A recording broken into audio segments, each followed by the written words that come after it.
In July 1990, four Czech guys decided to go on an adventure to find the Mongolian death worm, a creature that might have inspired the monster you've seen in the movie Dune. They say it lives somewhere deep in the Gobi Desert, so they flew to Mongolia, hopped into an ATV, and hired some local guides to help them. All that to meet a creature that is up to 6 feet long, can spit acid that could melt anything, and is capable of shooting electricity at those it doesn't like. Legend says that these friendly guys spend most of their days hiding underneath the sandy dunes, but they'd like to come out during the wetter months of June and July. So the timing for a spotting was simply perfect. But the crew needed to figure out how to lure the creature. Sadly for them, no one knew what the giant worm liked to eat. So they built a thumper, which is a machine that made rhythmic pounding noises. They were hoping it would call the worm out of the ground. For 2 months, they searched the vast desert, crossing dunes and rocky plains, looking for any sign of the creature. But alas, it didn't really work out. Ivan McCurley, who was the leader of the 1990 expedition, came back to Gobi Desert again. He once tried to attract the megaworm with blasts, and the second time he used a small airplane to scout the dunes. Over the years, groups from America, Britain, and New Zealand organized big expeditions to the Gobi Desert to try and find the creature. Many others came from all around the world on their own and found nothing.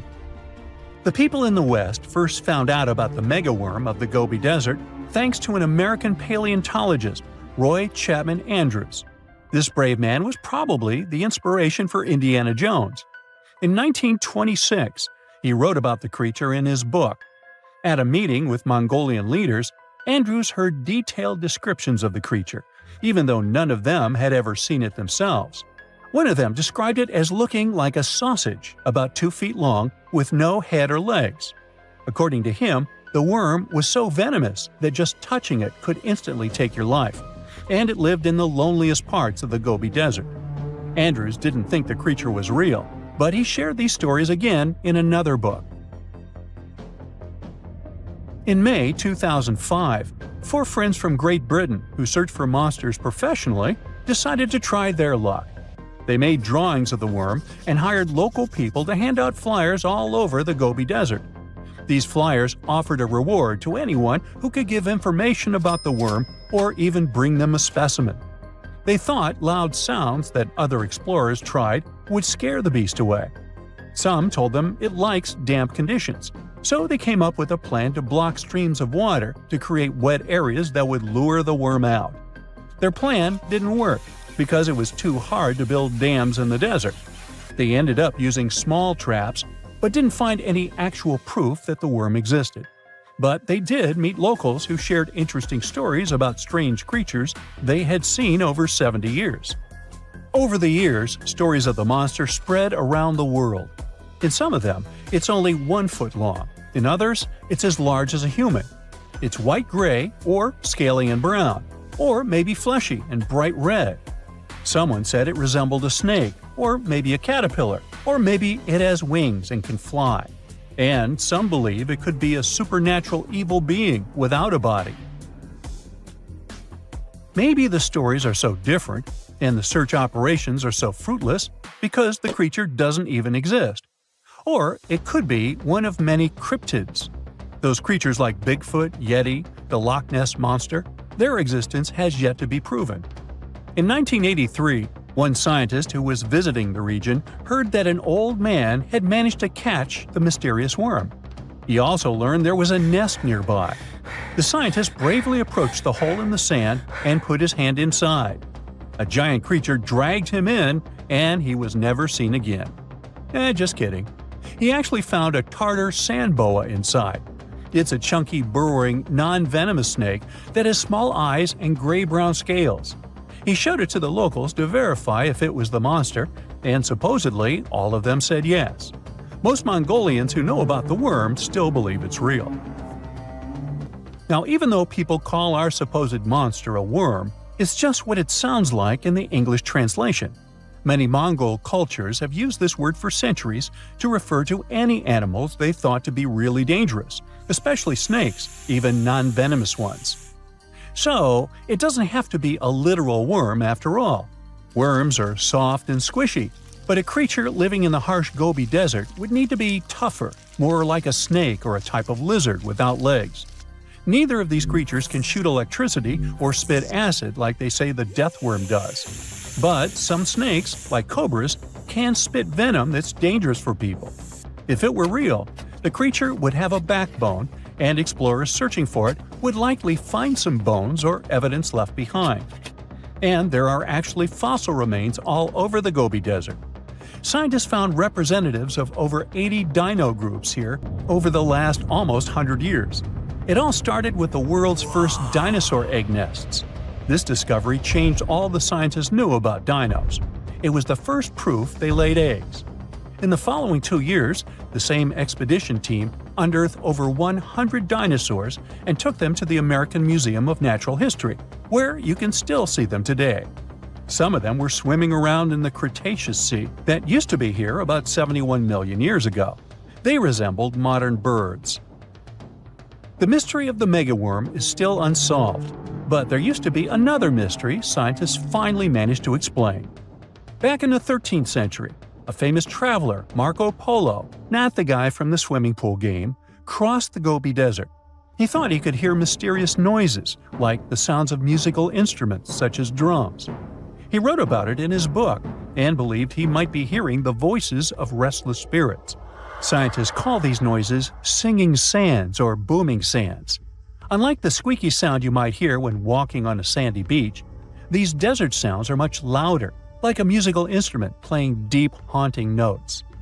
Over the years, people came up with all kinds of ideas about what caused the sounds, like underground water or winds making the sand vibrate. Not all dunes can do this, and scientists wanted to figure out why. Sometimes the winds might cause a small avalanche on the side of a dune, and then you can hear the magical sound start. But this is rare. So, to study it, scientists had to help the dunes sing. They climbed to the top of a dune and slid down on their backs, using their hands and feet to push sand down. As the sand tumbled, the sound started softly and got louder. They could even feel the vibrations with their hands. So they found out that for a dune to sing, a few special things need to happen. The grains of sand must be the right shape. The dune has to be big, and the sand must be very dry, so no singing after it rains. Inside the dune, there's a hard layer of packed sand that acts like a giant speaker. This layer bounces the sound waves back and forth, makes the noise louder and louder, and creates a haunting melody that can fill the desert air. In other words, the dunes can play tunes. Yeah, sorry, I couldn't help myself with that one. It's 1898, and you're taking part in excavations in Saqqara. This place, not far away from Cairo, is full of ancient tombs and pyramids. You're in your Indiana Jones mood and hope to find something really phenomenal to become famous. Gold, manuscripts, treasure maps, mummies of famous pharaohs. Wait, a wooden bird? You're really disappointed as it looks like a regular toy. An old one, but still. Little do you know that years later, someone would propose that your bird was actually an ancient monoplane. So the artifact, nicknamed the Saqqara bird, is made of a sycamore tree. The birdie has a wingspan of just 7 inches and weighs around 40 grams. A perfect original souvenir from Egypt, I would say. It's over 2,000 years old and looks pretty plain, without any carvings of feathers or other intricate ornaments. It has a beak and eyes though, which makes our find look like a hawk, the emblem of the deity Horus. Its tail is rather unusual as it's squared, looks weirdly upright, and it seems like the sunken part of it was the place for a now missing piece.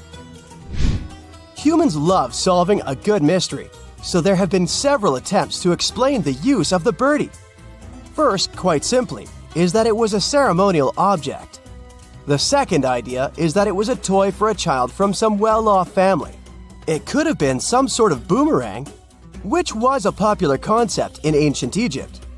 Then there was a theory that the bird had been used as a weather vane.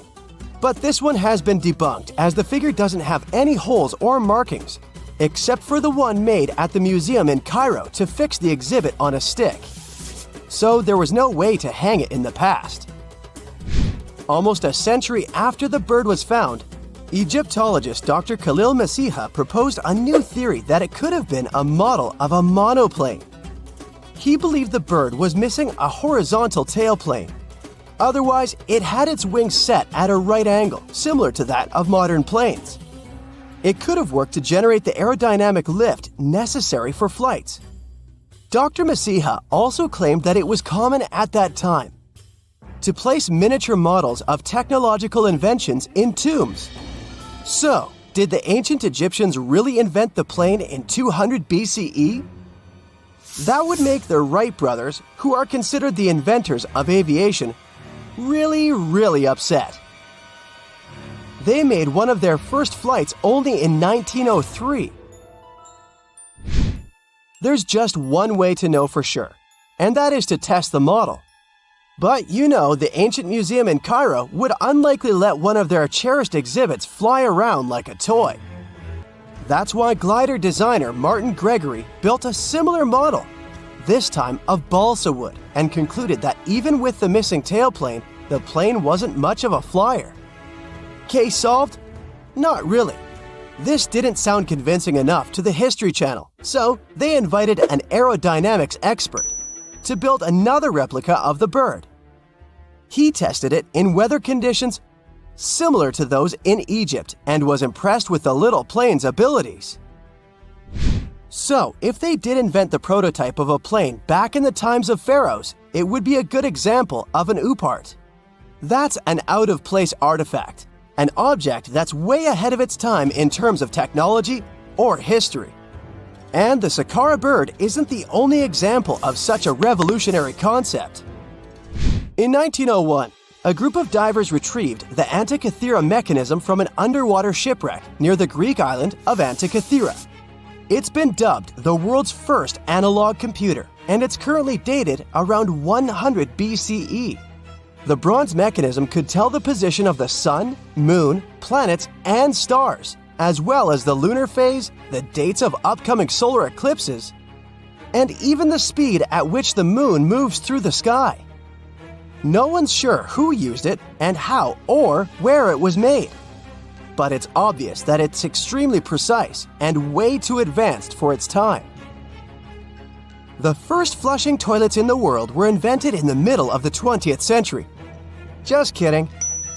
The ancient Minoans on the Mediterranean island of Crete and the Indus Valley civilization both came up with this brilliant invention at the same time, around 4,000 years ago. The plumbing and sanitation were so well done that no one managed to design anything better until 2,000 years later. One ancient Minoan lavatory was discovered at the Palace of Knossos. It looks like it had a wooden seat set over a tunnel that directed water from a rooftop reservoir to an underground sewer. Other varieties got water from jugs. Only the super rich people could afford all this glory. So if you wanted to shop for real estate back then, the flushing toilet would be a telltale sign you were in the rich neighborhood. Automated doors became a cool, seemingly new invention back in 1931. But the technology behind them is actually much older. Think the 1st century CE old. Mathematician and engineer Heron of Alexandria came up with a hydraulic system to open and close temple doors. To bring it into action, you need to light a fire to produce heat. There was a brass pot under the fire, half filled with water. The inventor connected the brass pot to containers that acted as weights. When the fire was burning, the water moved into the containers. They went down and pulled the ropes. It was nothing like a supermarket door that opens in front of you before you even have time to think. Heron's door took hours to open, and there was no way to stop the process. That's why they only opened the doors once a day before people entered the temple, to add some mysticism at the temple during ceremonies. Spooky. Looks like the first ever battery was invented in Baghdad around 2,000 years ago. A German archaeologist found this oval-shaped clay jar in 1938. Scientists are still not sure what purpose it served and who exactly invented it. There is a theory that it was used for electroplating objects with precious metals. When they filled it with a weak acid like vinegar, the battery produced around 1 volt of electricity. Another theory says it was a vessel for sacred scrolls. Would you like to buy contact lenses designed by Leonardo da Vinci himself? In 1508, he invented a glass lens with a funnel on one side. You were supposed to wear it with water inside to improve your vision. Sounds a bit uncomfortable, doesn't it? So, around a century later, French scientist René Descartes decided to improve the idea and make the cornea contact the future lenses. Contacts because they contact your eyes, get it? The glass tube with liquid did help improve vision, but blinking was sadly impossible. 2.5 centuries later, new technologies in the glass industry let scientists design contacts that would fit in the eye and even let the wearer blink. Thanks, guys! Still, those lenses were made of heavy blown glass and didn't let the eye breathe. About 50 years later, contacts became plastic, lightweight, unbreakable, and scratch-resistant, but still covering the entire eye. And then, in 1948, an English optical technician accidentally sanded down a plastic lens and figured out they'd still be in place even if they covered only the cornea. Imagine you're living in 19th century London and need to send a message to New York. It would have taken about 10 days to get there by ship. So when delivery time went from days to hours in 1858, it was a true sensation. The first message was sent by Queen Victoria herself. It was all made possible thanks to the transatlantic telegraph cable, running under the ocean. Sadly, the new cool invention only lasted a few weeks. It took years to bring it back to life. In 1850, French scientist Auguste Mariette went to Egypt looking for manuscripts, but accidentally found a head of a sphinx sticking out of the dunes. He cleared the sand and figured out the sphinx was guiding the entrance to some underground construction. Several months later, he finally entered the Serapeum of Saqqara. Inside, he found an enormous granite sarcophagi with remnants of 64 bulls. Scientists are still amazed by the tech that the ancient Egyptians used to transport those enormous boxes. The Serapeum was built around the year 3000 before the Common Era. It was an underground tomb built to honor the sacred Apis bulls of ancient Egypt. It had a long hallway, almost 500 feet long, with giant stone rooms on both sides. Some of the sarcophagi weighed as much as 50 average cars, and all of them were made with super precision with exact 90-degree angles. These sarcophagi were beautifully decorated with hieroglyphs and carvings that told stories about the lives and importance of the Apis bulls. Now, there are 24 sarcophagi left. In ancient Egypt, Apis bulls were very special animals connected to the deity Ptah. They thought the bulls carried Ptah's spirit and wisdom, helped the pharaoh, and protected the Egyptians. Priests looked for special markings on young bulls to find Apis bulls. It could be a white triangle on its forehead, which symbolized divine light, a shape on its back like a vulture's wing, and a scarab shape under its tongue, which stood for rebirth. If a bull had these signs, they believed it was chosen by Ptah and treated it like royalty. The chosen bulls lived in a special temple in Memphis, the city where they worshipped Ptah. They received the best care and offerings from visitors who wanted their blessings. When an Apis bull passed away, it was treated with great honor and mummified. When Mariette entered the Serapeum, he noticed traces of rollers on the gallery's floor and found 2 wooden horizontal winches. Each had 8 levers. Later, other explorers saw double rails. The burial chambers were lower than the hallway floor. To get the boxes into place, workers filled the chambers with sand so the sarcophagi could be rolled in straight. Then they slowly removed the sand to gently lower the boxes into perfectly cut spaces in the bedrock. A carved stone sign found in the Serapeum said it took 28 days to move just one sarcophagus and its lid into its spot during the time of Ptolemy II. The extreme precision of the sarcophagi with 90-degree angles also has an explanation. Ancient Egyptians wrote texts, or rather, papyrus, on geometry a long time ago. It shows that they knew the approximate number pi and could calculate the volume of a pyramid with its top cut off. If they could figure out complicated math like that back then, it makes sense that they could also carve perfectly flat surfaces 500 years later. All this sounds pretty legit, but some people think certain things don't add up here. The size of boxes is way larger than the size of bulls, yet they buried pharaohs in tiny coffins that barely fit their bodies. The sarcophagi are made out of granite with crazy precision, and they could have just used limestone, which would have made things way easier. The transportation of the boxes seems pretty simple, but only in theory. If one person could pull about 440 pounds, then at least 250 people would be needed to pull just one box. The tunnels in the Serapeum are really narrow, only about 2 feet wider than the boxes themselves. There's no way hundreds of people could have squeezed into those tight spaces to pull the boxes. And even if they did, how would they turn the box in the cramped corridor, lower it into its niche, and place it perfectly in the middle? Somehow they did this 24 times, and every box is centered perfectly. Plus, the chambers were dusty, and there were no signs of soot from lamps. This means they must have worked in almost complete darkness. The real use of the boxes could also be different. A long time ago, even before the Egyptian pharaohs ruled, the local people already knew how to use fermentation. It happens when tiny organisms called yeast eat certain ingredients like starch and turn them into gas and ethanol. So someone in ancient Egypt probably put food like barley, bread, and even meat inside a giant stone box, then closed it tight with a heavy lid. These stone boxes, carved from granite, were so precisely made that they were almost completely sealed, so nothing could escape from it. As the yeast inside the box started working, it created more and more CO2 gas. It built up pressure inside the box.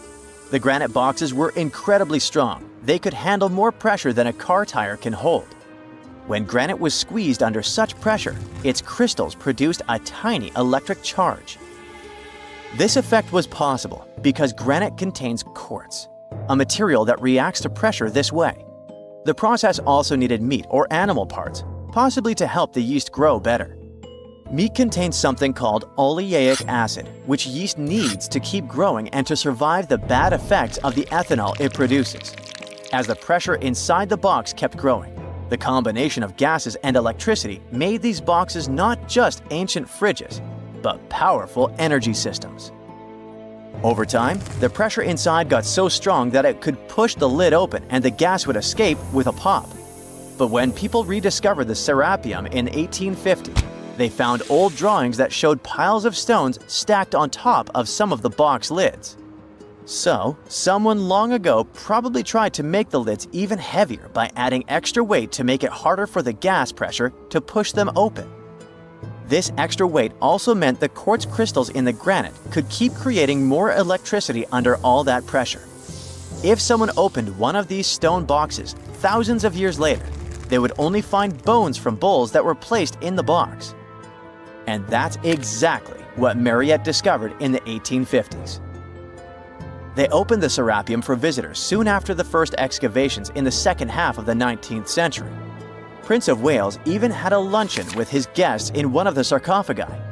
Sands and earthquakes made the site inaccessible for a while, but now you can visit it again and try to solve the mystery yourself. With new tech, we could have answers to many other historical mysteries soon. A team of scientists at Chicago's Field Museum of Natural History recently used a special CT scanner to learn more about ancient Egyptian mummies without unwrapping them. They gently rolled 26 mummies on custom carts out to the parking lot, where the scanner was waiting. It took thousands of detailed X-ray pictures of each mummy and their coffins. When all the pictures were put together, they created 3D images that showed what was inside, the skeletons, and some artifacts. The scientists hope these images will help them understand ancient Egyptian burial practices from over 3,000 years ago. Even though the scanning process only took 4 days, it might take 3 years to study all the data. but scientists were able to learn some personal details about the mummies. One of the most popular mummified individuals at the museum, Lady Chineta, was a woman who lived in ancient Egypt about 3,000 years ago. It looks like she passed away in her late 30s or early 40s. To make sure her body looked complete for the afterlife, embalmers put stuffing in her neck to keep it from collapsing. They also placed artificial eyes in her sockets, so she would have eyes in the next world. She was wrapped in fancy linen and placed in a beautifully decorated coffin. The scans revealed that it had been carefully crafted with a slit at the back, which embalmers used to fit the body. There were also some artistic details on the surface, like markings for her knees. It looks like her burial was on the scale of a high-end luxury car. The unanswered mysteries surrounding ancient civilizations have been a source of inspiration for many conspiracy theorists. In fact, some of these mysteries are so interesting that many of us either already believe them or would like to. One thing is for sure though, none of those thousands of conspiracy theories have ever been, classified. Or have they? We're all aware that the CIA has done some questionable things throughout history for the sake of national security, but you wouldn't expect a book to be both a national and international threat. The CIA recently declassified parts of a book that talks about lost ancient civilizations and the catastrophic events that made them vanish thousands of years ago. This mysterious book was written in 1963 by a guy named Chan Thomas, and it was going to be published by Emerson House in 1965 until the CIA got involved. For some mysterious reason, they classified the book, and it was never released to the public until recently. But here's where it gets interesting. The book was declassified in 2013 due to the Freedom of Information Act, but it wasn't released to the public until 2016. And what was released truly raises a few questions. The original version of this document was 284 pages long, but the PDF essay that was released was heavily censored, with just 57 pages, which makes it 1/5 of the whole document. The pages were edited before they were released to the public in such a way that you wouldn't even notice that the other pages were missing. Now, no one really knows why this book was classified in the first place, but it has some interesting content from what I've gathered. The author of the book had quite the imagination and a huge love for ancient civilizations. And even though what he had to say is very thought-provoking, some of it is just bizarre. He believes that our planet is locked into a never-ending cycle of pole shifts and Earth crust displacements that are responsible for the mass extinctions of many civilizations which existed more than 6,000 years ago, even before the Sumerians. He believed that these events caused more damage to the Earth than meteors, and he bases this theory on a few artifacts that exist around the world, but weren't really noticed until recently. But I'll get into that in a bit. Those mass extinctions that the book talks about include the end of the Ice Age, when huge 2-mile-thick ice sheets disappeared from northern Europe, Northern America, and Canada, and caused 100 species to go extinct. And here's how the author illustrates his hypothesis. He believes that there was a geomagnetic pole shift which caused catastrophic changes to both the atmosphere and the Earth's crust, resulting in the extinction of many civilizations over time. Now, even though the geomagnetic pole shift is a real thing, it doesn't just happen overnight. It happens really slowly, only about every few 100,000 years, according to scientists. But it's a bit more complicated than it sounds. It is a well-known fact that the North Pole is somewhere above Alaska, and the South Pole is close to the middle of Antarctica. Now, these are the geographic poles, and they'll always be north and south. However, the Earth's magnetic poles flipped a few 100,000 years ago. So if you had a compass, let's say 700,000 years ago, it would instead point south and show you the Antarctic. But the author of the book has a different theory. He believed that the flip of the north and south magnetic poles doesn't happen every few 100,000 years, but every 12,000 years, and that this flip occurs in just a few hours, causing a catastrophic apocalypse. He thinks this happens as a result of an explosion inside the Earth's core. This explosion causes the magnetic poles to flip, but it also causes the Earth's crust to move. According to the book, due to these catastrophic events, a lot of the Earth's continents that were submerged underwater rose above sea level in just a few hours. Now, here's where it gets interesting. The author also states that the Peruvian Andes were beneath the ocean before the last pole shift. And even though it seems far-fetched, since the Andes are approximately 22,000 feet above sea level, there was evidence to support that claim in the late 80s. Scientists found whale bones and fossils that are said to be millions of years old on top of the Andes and the Himalayan mountains. It's also suggested in the book that the deep freeze the Earth went through during the Younger Dryas event caused the Gulf Stream to be disrupted, and he points to some interesting evidence to support that theory. Frozen mammoths were found trapped in blocks of ice with food still in their mouths. Now, this is a true mystery, because freezing cold weather is in their nature, and they were among the few animals that could truly survive in the Ice Age. So, what could have caused them to freeze so quickly? Kinda makes you go, doesn't it? The document describes the Great Pyramid of Giza as a true enigma as well. The Pyramid of Giza is made out of 2.5 million stone blocks that are placed on top of each other with great precision. It's close to 750 feet wide and more than 450 feet high.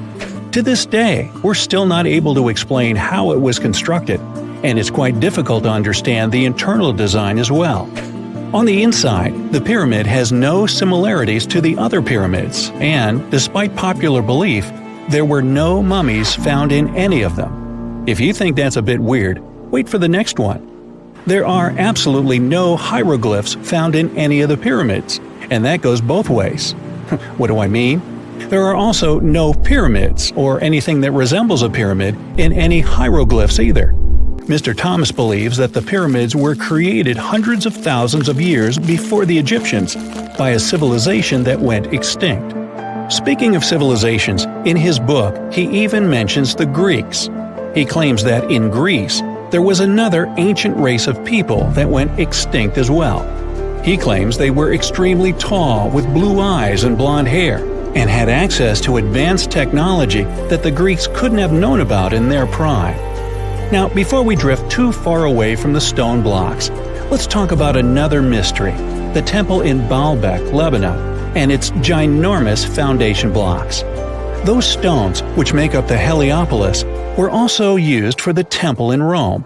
The foundations of the temples are made of 900-ton trilithon stones, and according to the author, this is proof that there must have been a lost ancient civilization with advanced technology. Now, most archaeologists claim that those stones were made by the Romans. However, there's no evidence to support that. The Romans didn't have the technological equipment to make the stones or lift them. So, you might think, what if they just made them in that place right then and there? Well, those stones were also lifted 30 feet high and were placed next to each other with mathematical precision. And let's not forget about the blocks on top of the Heliopolis in Lebanon, which weigh about 800 tons each. But wait till you hear the next one. The Romans don't even credit themselves for these stones. They claim that they built up the sides, but they don't take credit for the extraordinarily large and heavy foundation stones. The author also makes an interesting point about the distance between the Roman capital and Baalbek in Lebanon. Why would the Romans build the world's largest monolithic stones in such a remote area, and so far away from their capital, and never take credit for it? Well, folks, it's a mystery to me. Now, let's move on to the most intriguing enigma, Easter Island, which is located in the middle of the Pacific Ocean, or nowhere, if you will. The author questions how people found it or even settled in such a remote island that long ago. One of the signifiers of Easter Island are the moai statues, and the mystery surrounding who they depict and why. What's an even bigger question is how they were created, moved, and positioned in the places they were found. According to this declassified document, Easter Island was part of the now lost continent named Mu, and it was sunk in the Pacific Ocean in a disastrous cataclysm that happened during one of those pole shifts. The continent of Mu, according to the book, was as big as South America, and what we now call Easter Island is just what's left of that continent. The author also believes that this is what happened with the lost city of Atlantis as well. Plato is even quoted about this, saying that the whole city of Atlantis sunk miles beneath the waves within just a day. Even though the whole story sounds very intriguing and makes some interesting points, we know that, scientifically speaking, a cataclysmic pole shift causing entire civilizations to go extinct isn't possible. Summers in the Middle East get so hot that they change the landscape dramatically and make entire cities resurface from the past. That's what happened in 2018 when the city, built by a mysterious empire on the Tigris River, was finally released from its water trap. Archaeologists rushed to the location as they didn't want to miss a rare chance to excavate the site and learn more about the history of the place. They believe they've found the Bronze Age city Zakiku, founded over 3,000 years ago and fully submerged in the 1980s when a dam was built in its place. It used to be a busy hub for the Mitanni Empire for caravans on the popular trade route. It had water, which is a rarity in the area, and it was a guarantee for success. We know very little about the once powerful empire, as scientists haven't found any written chronicles in the excavated sites. That's why the archaeologists were thrilled to find an entire palace for the local ruler. Several years later, when the area became free from the water again, they found some fortifications to protect the city from foes. The highlight of their expedition was finding a huge public storehouse for trade goods and harvests, piles of wheat and barley, and imported metal and wood. Bread was the staple food for the locals, and they also loved big pots of vegetable soups and stews for lunch. Each household kept sheep, goats, cows, and pigs, so they had a steady source of milk and meat for special occasions. All the constructions found so far were built from bricks molded from mud. The walls that were underwater for over 40 years are so well preserved as if they went down yesterday. The royal palace stands out as it's larger than the other constructions, has thicker walls, and even pavements made of baked mud bricks that were sealed to be waterproof. The local king must have been in good relations with the emperor of the larger empire, of which Akiku was dependent. Traders who lived in the city collected wooden beams and took them to storehouses. The beams arrived down the Tigris River from the forests in the mountains in the north and east of Mesopotamia. Merchants came here to sell their goods and then crossed the Tigris on their way to the borderlands. Zakiku was thriving as a center of commerce for about 6 centuries until it was hit by a massive earthquake in 1350. Archaeologists found 5 ceramic vessels holding over 100 clay tablets made close after the earthquake. It's almost a miracle that small tablets of unfired clay managed to survive underwater for decades. People who created those must have carved notes on clay while it was still wet. They wrote about anything, from newly stored harvests to notes for other kingdoms. Then they would let the message dry in the sun. Scribes even had to learn a different language so that everyone outside the city could read it. Scientists believe the tablets they found used to be part of a private archive. They hoped to decipher the notes to learn more about the history of Zakiku and the whole empire after the terrible earthquake. The damage to the buildings was so enormous that it was impossible to restore Zakiku to its former glory, and if there had been any survivors, they must have left the city. Several decades later, the Assyrians, who also lived in Mesopotamia, settled here. They built their houses on the ruins of the abandoned city and used whatever structures they could find from the previous residents as outer walls.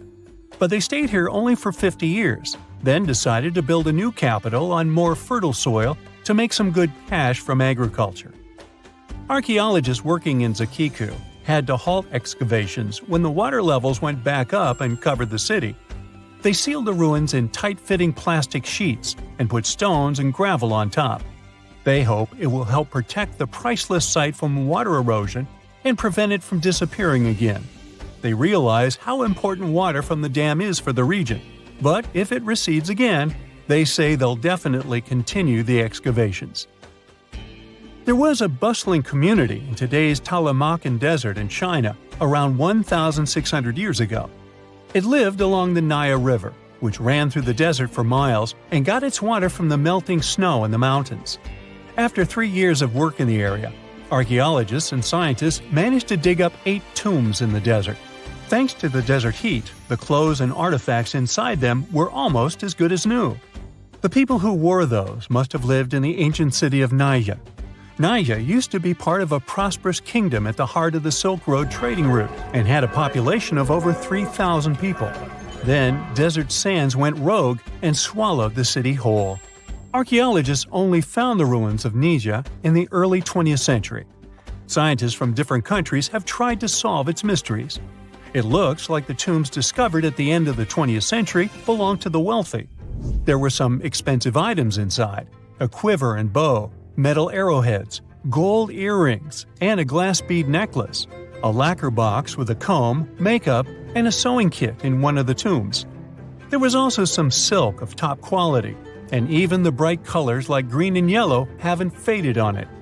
The fabric also had Chinese characters with quotes from historical books, which helped scientists identify the period in which it was made. Archaeologists later found a large dwelling site and the clearing of 3 ruined buildings. It will probably take many more years to understand why the city had fallen and what happened to its people. Saudi and French archaeologists teamed up near Riyadh, the Saudi Arabian capital, and stumbled upon an ancient settlement dating back 8,000 years. The scientists used all sorts of cool tech, like laser scanning, drones, and aerial photography, to unearth this Neolithic-era gem. They found the settlement in a local archaeological hotspot. Among the treasures they uncovered were a stone temple, remnants of an altar, and over 2,000 graves. All these finds tell us about ancient practices and rituals. The team also found the foundations of 4 massive buildings, corner towers, and open-air courtyards, all with underground reservoirs to store water for agricultural use. There was also a smart irrigation system with canals and cisterns, which let the city thrive in one of the driest deserts in the world. Rock drawings etched into the nearby mountain depicted the daily life of the locals. The excavations have been going on in the area for over 40 years, and scientists still keep finding new artifacts to answer more of their questions. Fishers have stumbled upon ancient bones, tools, and artifacts that are 9,000 years old on the North Sea floor. British and Dutch archaeologists and paleontologists rushed to see the finds as they were hoping it could be evidence of the submerged Doggerland. And they weren't disappointed. There were even perfect sets of footprints left by Mesolithic people who lived here. 12,000 years ago, during the last major ice age, the British Isles weren't islands at all. There was a landmass made of many hills, marshlands, and dense forests that connected them to the European continent. That landmass was Doggerland, where a prehistoric hunter-gatherer society lived and thrived. But then, the sea level started going up at the speed of 3 to 6 feet a century as glaciers were slowly but surely melting. The locals had to move to areas that today belong to England and the Netherlands. Experts decided to learn more about the history of Doggerland, using data from oil companies working in the North Sea. So far, they've created digital models of what the area of 18,000 square miles might have looked like before it vanished beneath the waves. They still need to analyze samples of ancient insects and plants and the DNA of animals to get a full picture. Tunnels, metro, underground systems, and even secret passageways to the houses of the rich and famous. Why else do we need tunnels, you may wonder? To hide. Many cities have underground tunnels and even underground doppelgangers. Now let's make it clear. Those passages are normally not connected, contrary to the popular rumor claiming that it was possible to get from Scotland to Turkey using underground passageways built around 5,000 years ago. I mean, it sounds insane even today. Imagine building it back in the day. These tunnels have an official name, the Erdstall Tunnels, and they were most likely built in the Middle Ages. However, we still don't have the exact information about the date. The highest concentration of those tunnels are in Bavaria, Germany, but there are many of them in Great Britain and France too. Erdstall tunnels, a unique type of earthen passage found globally, are characterized by their narrow, oval-shaped corridors and tight choke points, known as schlups, or slip-outs. Despite speculation, their purpose remains a mystery, However, some of those tunnels have fireplaces and even vents, which might mean those were used primarily for shelter. Dating back to the Middle Ages, possibly as early as the 12th century, Erdstall tunnels lack archaeological signs and historical records. So it's not a surprise that there are many rumors about their use. Some scientists are sure those were storage spaces, though their narrowness makes this impractical. Another idea is that they provided hiding spots for farmers during tribal raids. However, their single entry point raises doubts about their effectiveness in evading threats. Now, if you're feeling like Indiana Jones and want to venture into those tunnels, you're in luck. A few structures, like the Erdstall Radkobluken in Austria, welcome visitors to explore these enigmatic structures. Most of them are closed to the public eye, though. The origins of Erdstall tunnels remain largely unknown, just like their real functions. And if you think, hey, it's the 21st century here, we can study pretty much everything, well, you're wrong. What makes these tunnels hard to study are the tight confines. Traditional surveying methods often prove inadequate in such spaces. To solve this problem, scientists use a handheld device that integrates an RGB camera, a gyroscope, and high-resolution depth sensors, allowing them to capture intricate details of the tunnels. They also use modern techniques like 3D surveying in hopes of uncovering the true origins and purposes of those tunnels. One hypothesis even suggests they may have been poorly conceived dwellings, abandoned when their inadequacies became apparent. Still, not everyone quite agrees with this idea. Other theories suggest they served spiritual purposes, while the most intriguing idea speculates that those tunnels may be remnants of extraterrestrial civilizations. Experts believe they may have been used for practical matters, such as granaries or hiding spots from looters. As we don't have exact info on who built it and when, it may be pretty much anyone, even a sloth. Nope, I'm not a lunatic. Sloths can build giant tunnels. Check this out. In 2009, a farmer in southern Brazil was driving his tractor through a cornfield when it suddenly sank into the ground. He quickly discovered he had broken through the top of an underground tunnel. When researchers came to investigate, they found a tunnel around 6.5 feet high and the same 6.5 feet wide, extending about 50 feet long right beneath the farmer's house. When they looked closer, they instantly saw deep claw marks on the walls. That was the proof the tunnel wasn't human-made. So that thing the farmer uncovered was a megafauna paleoburrow, a prehistoric tunnel dug by ancient creatures like giant ground sloths or giant armadillos from over 10,000 years ago. I know, it's hard to imagine those beasts, but let me help you. Take a hamster. Now, increase it to the size of an elephant. Don't forget, this 13-foot-tall hamster could also walk on two legs. During their time, around 15 million to 10,000 years ago, many species of sloths and giant armadillos roamed the Americas, some even digging similar tunnels.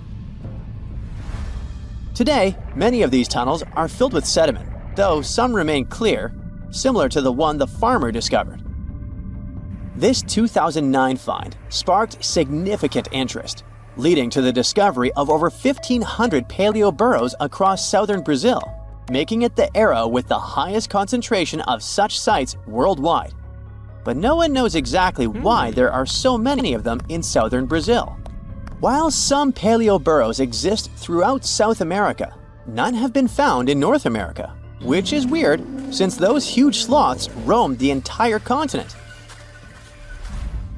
The exact purpose of these large tunnels remains a mystery, but scientists believe they may have served as nursing spaces, temperature regulation, or hibernation areas. Tunnels likely developed over centuries as successive generations of sloths and armadillos expanded them. Now, let's take a look at fugus. No, not the Japanese fatal delicacy, and no, not a town in New Guinea. To see them, we gotta travel to the UK. So fugus are underground structures too, but they don't look exactly like tunnels. They are dry stone structures. They look as if a cave had been decorated with stones from the inside. There are only around 15 of them found so far, and most of them are located in Cornwall. According to the estimates, those tunnels were built about 2,400 years ago, and they're still in pristine condition, which is truly fascinating. I mean, back in the day, people had no cool machinery whatsoever, yet their structures still last. And if you dare to buy an apartment today, well, chances are you won't be too happy about the quality. Going back to our fugus, there's nothing extraordinary about their supposed purpose. They could be used for spiritual purposes, as a place to hide, or a food storage. The latest application, though, is a bit weird. I guess it's not a secret for anyone that England is famous for its excessive humidity. And if you want to store your food properly, you gotta avoid the humidity at all costs. Otherwise, say welcome to mold and fungi. But ancient people weren't dull-witted at all, or they wouldn't have survived, and you and I wouldn't be around now. So they might have adapted those fugus to store just some products, those that already had natural molds in them, assisting in the preservation of perishable food, like milk, butter, and cheese. But hey, those are just speculations. The true reason why they were built remains unknown. What makes fugus unique is that they are intentionally built tunnels, not just excavated mines like those in Wales. They were crafted by digging deep trenches, lining them with stone slabs, covering them with capstones, and then filling over them, all of which took significant time and effort.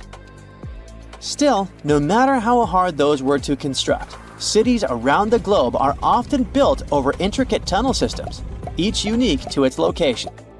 For instance, Paris is famous for its extensive underground quarries, which were abandoned years ago, but still pose a risk of collapse in certain areas above.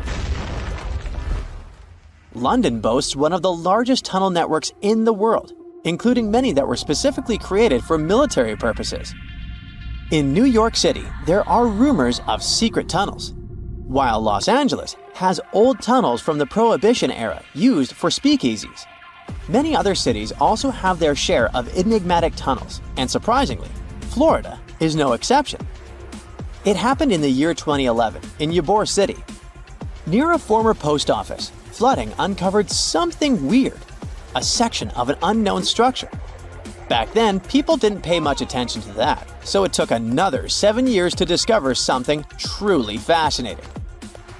This historic neighborhood was founded in the 1880s, but it remained unknown until 2018 that it also has a hidden tunnel network. We only learned of it because of renovation work. The exact purpose, of course, is unknown, but most scientists are pretty sure that they serve to connect to early gaming spots and the port of Tampa. Figuring out how extensive the tunnel network is tricky.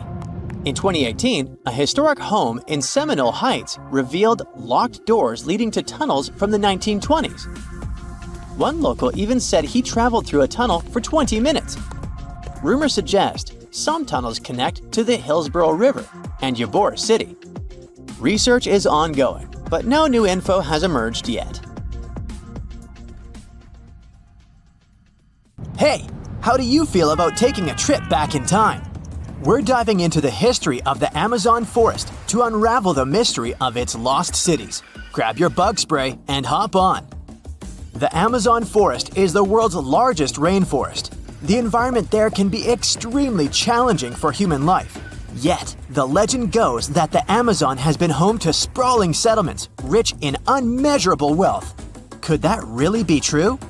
Or is that none other than a figment of our collective imagination? The legend of El Dorado might be the myth that started this whole thing. As European explorers began their excavations in American lands back in the 1500s, word got out of an Amazonian civilization that used to paint their leader in gold as an offering to higher powers. The legend of El Hombre Dorado, aka the Golden Man, began to quickly spread around Europe. Explorers got excited at the possibility of finding an infinite amount of gold somewhere deep within the Latin American jungle. And as you can imagine, expeditions to the continent began to multiply with each passing year. It didn't take long before explorers found this civilization.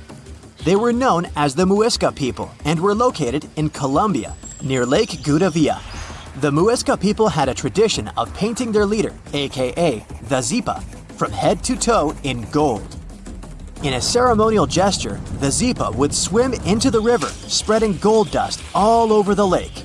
For the Muisca, this was their way of acknowledging and thanking the higher powers of the universe they believed in. When European explorers heard and witnessed this practice, they were amazed. For them, gold was used solely for commercial purposes as their main currency for trade. This made them think that the Muisca people must have stacks and stacks of gold hidden somewhere in the jungle for them to use it so abundantly. Well, that's how the legend of El Dorado was born. What was once the practice of El Hombre Dorado traveled on word of mouth until it became El Dorado, a fictional city that was most likely to hide piles of gold. The hunt for this city led Europeans to spend large amounts of money to scour the Amazon forest. Unfortunately, all of their expeditions came back empty-handed. That is, if they ever came back at all.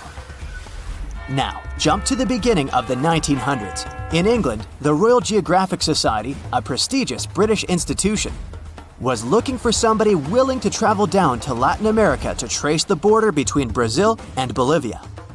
More specifically, the part of the border that is nestled deep within the Amazon rainforest. One Sir Percy Fawcett was a Latin American aficionado, and he gladly volunteered to do the job. Oh, it's important to note that the Amazon forest is virtually the size of the continental USA. It sprawls across 8 countries, including Brazil, Peru, and Bolivia. And trust me, getting around is no easy feat.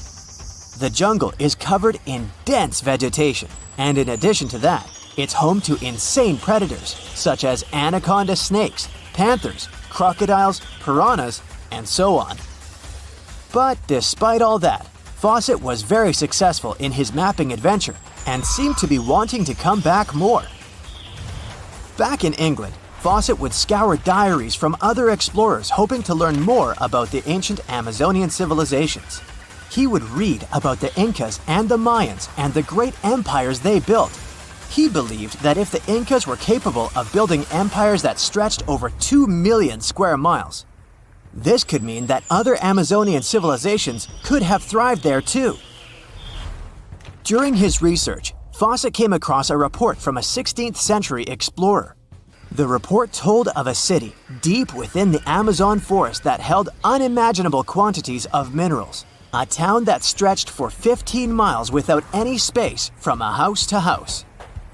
This report fueled Fawcett's imagination to a new extreme. From then on, he became obsessed with finding what he called the lost city of Z. Over years, Fawcett searched the Amazon forest, usually looking for stone ruins that could possibly indicate human settlements. On his later expeditions, he focused on exploring the state of Mato Grosso in central Brazil. He would travel from Europe and into the lower region of the Xingu River.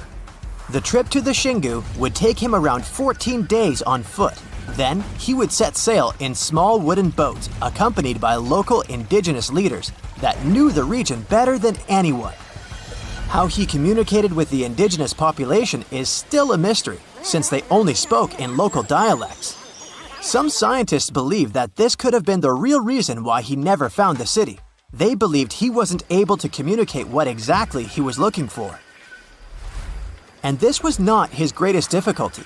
As we've said before, Amazon is not a kind place for its visitors. In his diaries, Fawcett tells of encounters with a 60-foot-long anaconda, which he bravely survived. He writes of endless sleepless nights and waking up with his hands and feet swollen from mosquito bites. Some of his peers said he was invincible and tireless, but the day came during his 8th expedition when he didn't make it back home. Fawcett disappeared without leaving any trace behind. Some even suspect that he was close to reaching his lifelong goal. On the day of his disappearance, he sent an optimistic letter to his wife saying there was nothing to fear, and that he was setting out on a certain final search. Fawcett's failed attempt to find ruins seemed to support what had become a consensus among experts at the time. that this rainforest was too inhospitable to support large, complex societies, let alone cities. Experts were convinced that the Amazon's lost cities were nothing more than fiction. That is, until the 1960s, when modern research began to find evidence that suggested otherwise. Scientists discovered patches of extremely fertile soil. They called it Black Earth. And apparently, they found lots of it in the Amazon, especially alongside rivers. Further research even showed that such soil was created by human waste or the intentional burning of forests, which adds nutrients to the soil below, which could only mean bingo! The discovery of Black Earth was the evidence that large-scale agriculture was possible and probably did exist amidst the Amazon, confirming that settlements could have formed there after all. In the 1990s, along the Xingsu River in Brazil, a team of archaeologists from the University of Florida made a remarkable discovery. Working alongside local indigenous people, they found very long ditches. After mapping them, they realized that these ditches were a sign of a big settlement. They were remnants of carefully designed walls centered around a plaza. Some were roads that led to more settlements. In fact, just this part of the Amazon, about the size of New Jersey, was once a network of dozens of settlements that experts believe could have been home to at least 50,000 people between 1250 and 1650 CE. Other discoveries were possible thanks to LiDAR imaging, a type of technology that allows researchers to take satellite pictures of the forest's ground without having to step inside of it. A network of trenches in Acre, Brazil, dates back to 200 to 1200 CE. These suggest settlements that could have supported 60,000 people. Other images from near the Xingu River suggest cities that could have housed about 50 million people. These were the lost cities of the Amazon. Believe it or not, these images suggest that Fawcett was very close to a major discovery. He was looking for the ruins in the right place, but he was looking for the wrong thing. Unlike cities such as Cusco, which used stone as their primary material, Amazonian settlements used wood and earth to build their cities. These materials are highly deteriorating and probably decomposed over time. Finding them required a bit more technology than what Fawcett had available at his time. This hidden village is called Aogashima. It's located right in the middle of a volcanic crater. You can find it to the south of Japan, in northernmost Micronesia. The story goes that a volcano erupted in the Philippine Sea in the 1780s, causing a lot of harm to a nearby community. Half of the population managed to escape the massive eruption and came back years later to rebuild their village. At the moment, about 160 people are living there peacefully, even though the volcano is still considered to be active. Huacachina in Peru lies in one of the driest climates in the world, and still, it's a beautiful town, surrounded by lush palm trees. It also has a lagoon, which is said to have special healing properties. The settlement has a little over 90 residents that manage small businesses. Most of them use sand as their primary resource. Some offer sandboarding services or even provide luxury dinners in the desert. For over 500 years, a small group of people has been living on a cliffside of a peak called the Green Mountain. It's one of the most remote places in Oman and in the whole world. The only way to reach the settlement is on foot, by mule, or by all-terrain vehicle. It's called Al Sogara, and you need to hike around 20 minutes up a steep stone staircase to get there. The village appeared back when the locals chiseled their houses into the mountain stone to protect themselves from storms and the cold. 5 families of the Al-Sharaki tribe still call this place home, about 25 people in total. A lot of other villages like this one can be found in the region, but Al Sogara is special because it's the only one that is still inhabited. Up until 14 years ago, there wasn't even electricity or telephone lines here. The nearest road you could drive on was 9 miles away. Since there were no schools, people had to learn how to read and write at home from their elders. To this day, the villagers continue their traditional practice of building their homes by carving them directly into the mountain rock. One of the most beautiful Greek gems is Monemvasia, a castle town located in southeastern Peloponnese. It was designed to be invisible from the mainland for added protection.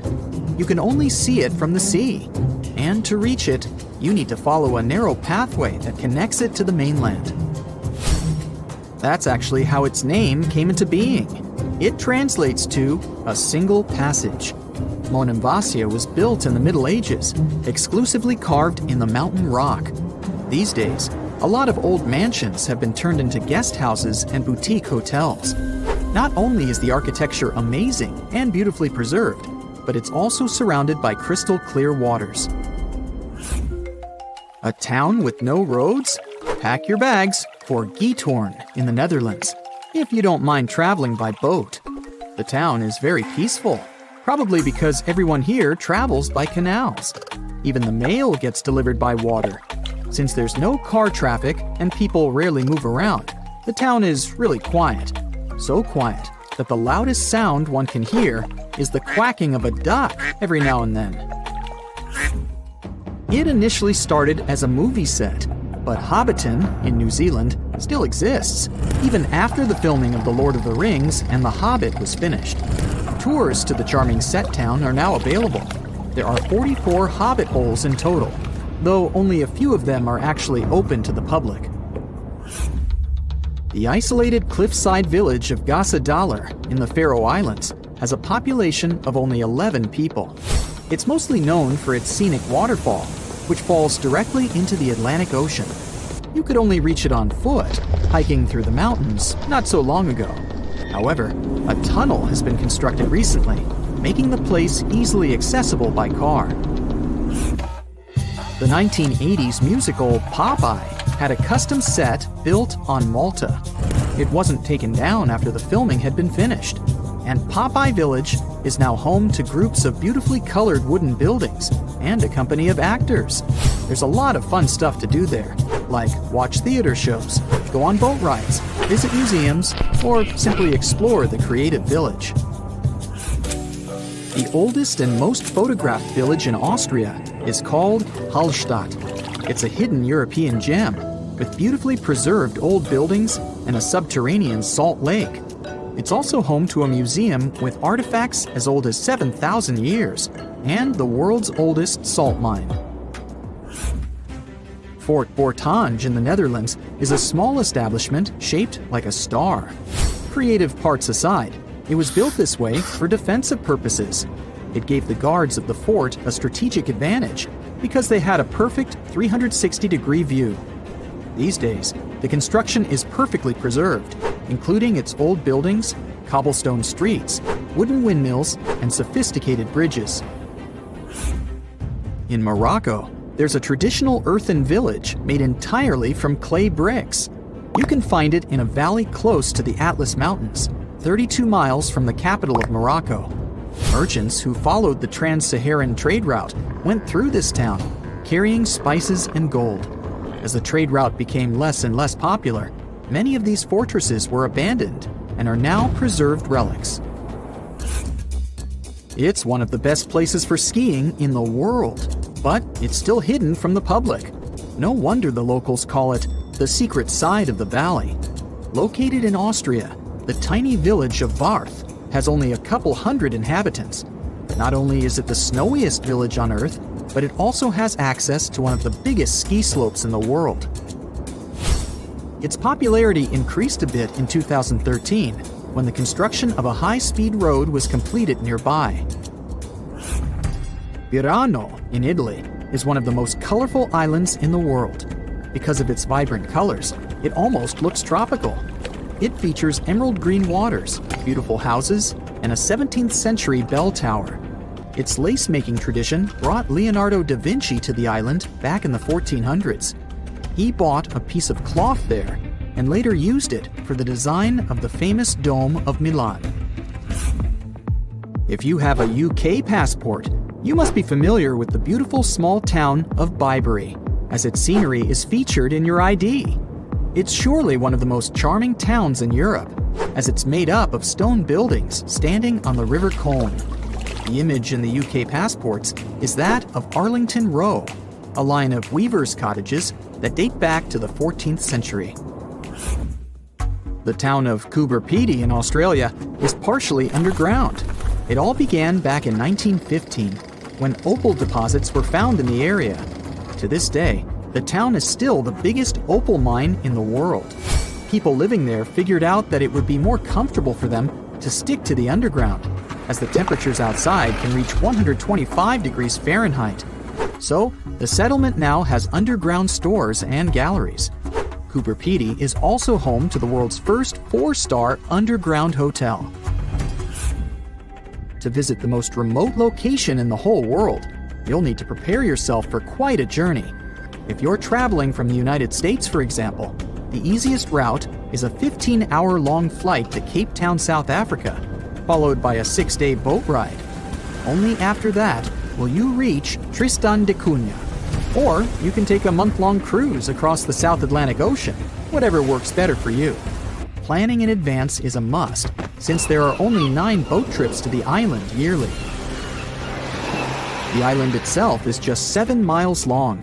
Sitting right in the middle of the South Atlantic Ocean, it covers a mere 37.8 square miles. The 300 residents are all farmers. They have the internet, but it's really slow.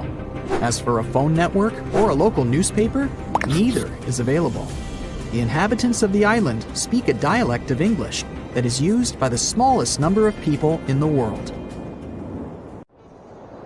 In November 1922, a boy walked through the desert mountains of Egypt and discovered some ancient steps carved into the rock. Subsequently, this find became one of the world's largest and most significant archaeological discoveries. This step was part of Tutankhamun's untouched tomb. Archaeologists found about 5,000 ancient objects, including jewelry, fabrics, painted vases, and funeral masks. You've probably seen one of them. It has become one of the most recognizable attributes of ancient Egypt. More than 100 years have passed since then, and now humanity has finally become close to another large-scale discovery, the tomb of Cleopatra. This queen was the last active ruler of the Ptolemaic Kingdom of Egypt, who sat on the throne from 51 to 30 BCE. There are many ancient records about Cleopatra, her reign, and her unusual personality, but until now, no one has discovered the secrets about her passing away in the burial place.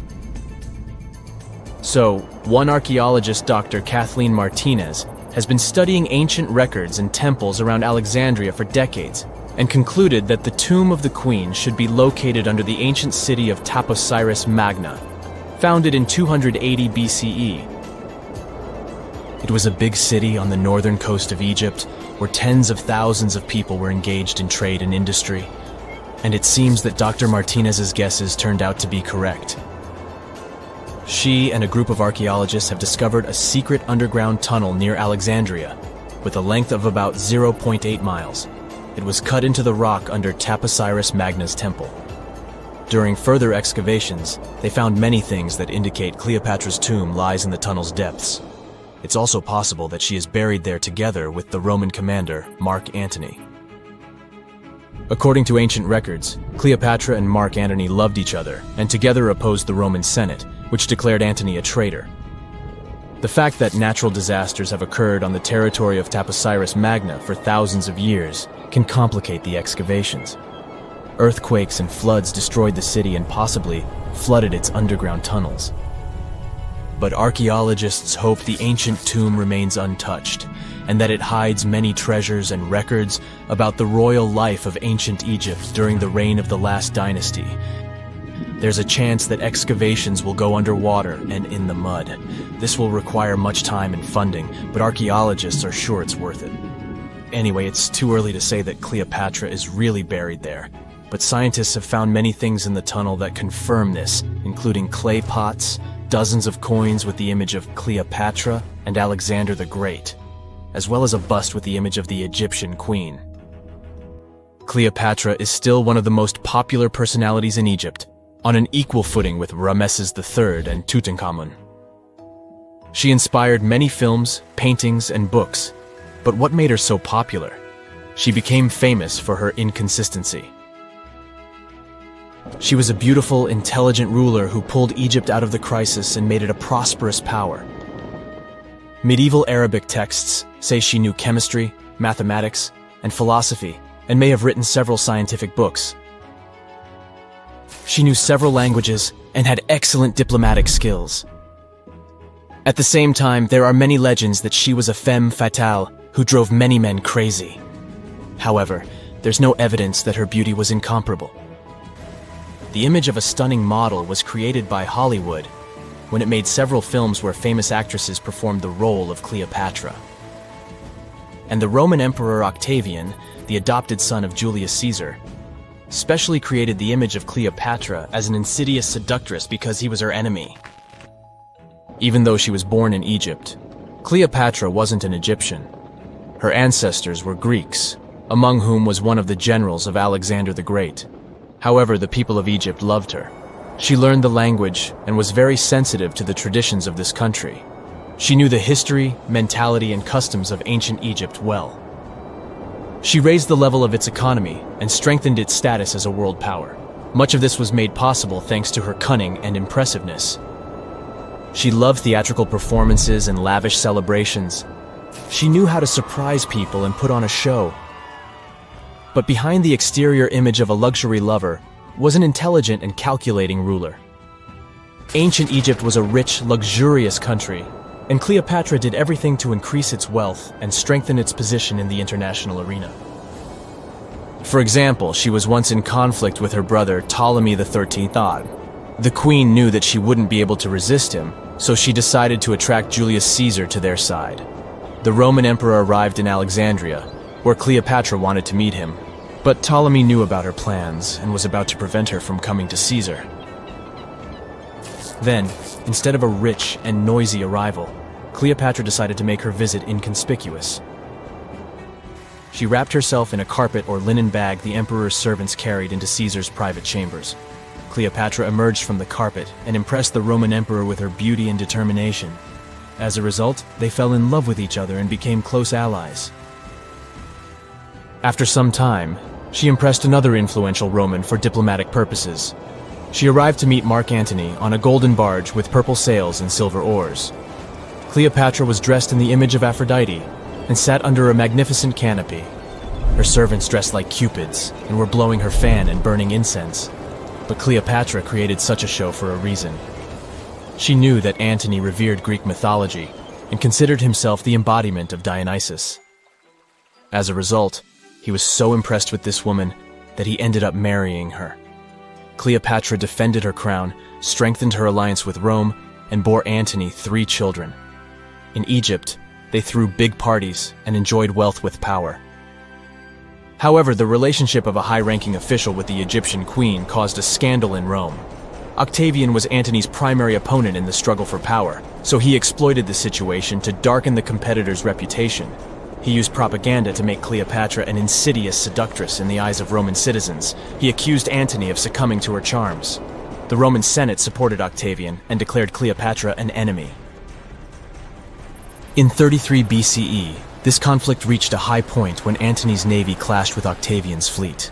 The latter won and forced his enemy to flee to Egypt with Cleopatra. According to some records, they took refuge near Alexandria. Pursued by the Romans, they hid in one of Cleopatra's palaces and met their end. Some legends say that Cleopatra was an expert in poisons. She provoked a venomous snake, a viper or an Egyptian cobra, to bite her. Also, according to another legend, she pricked herself with a poisonous needle. There's a theory that Cleopatra always carried an ampule with poison inside her hairbrush.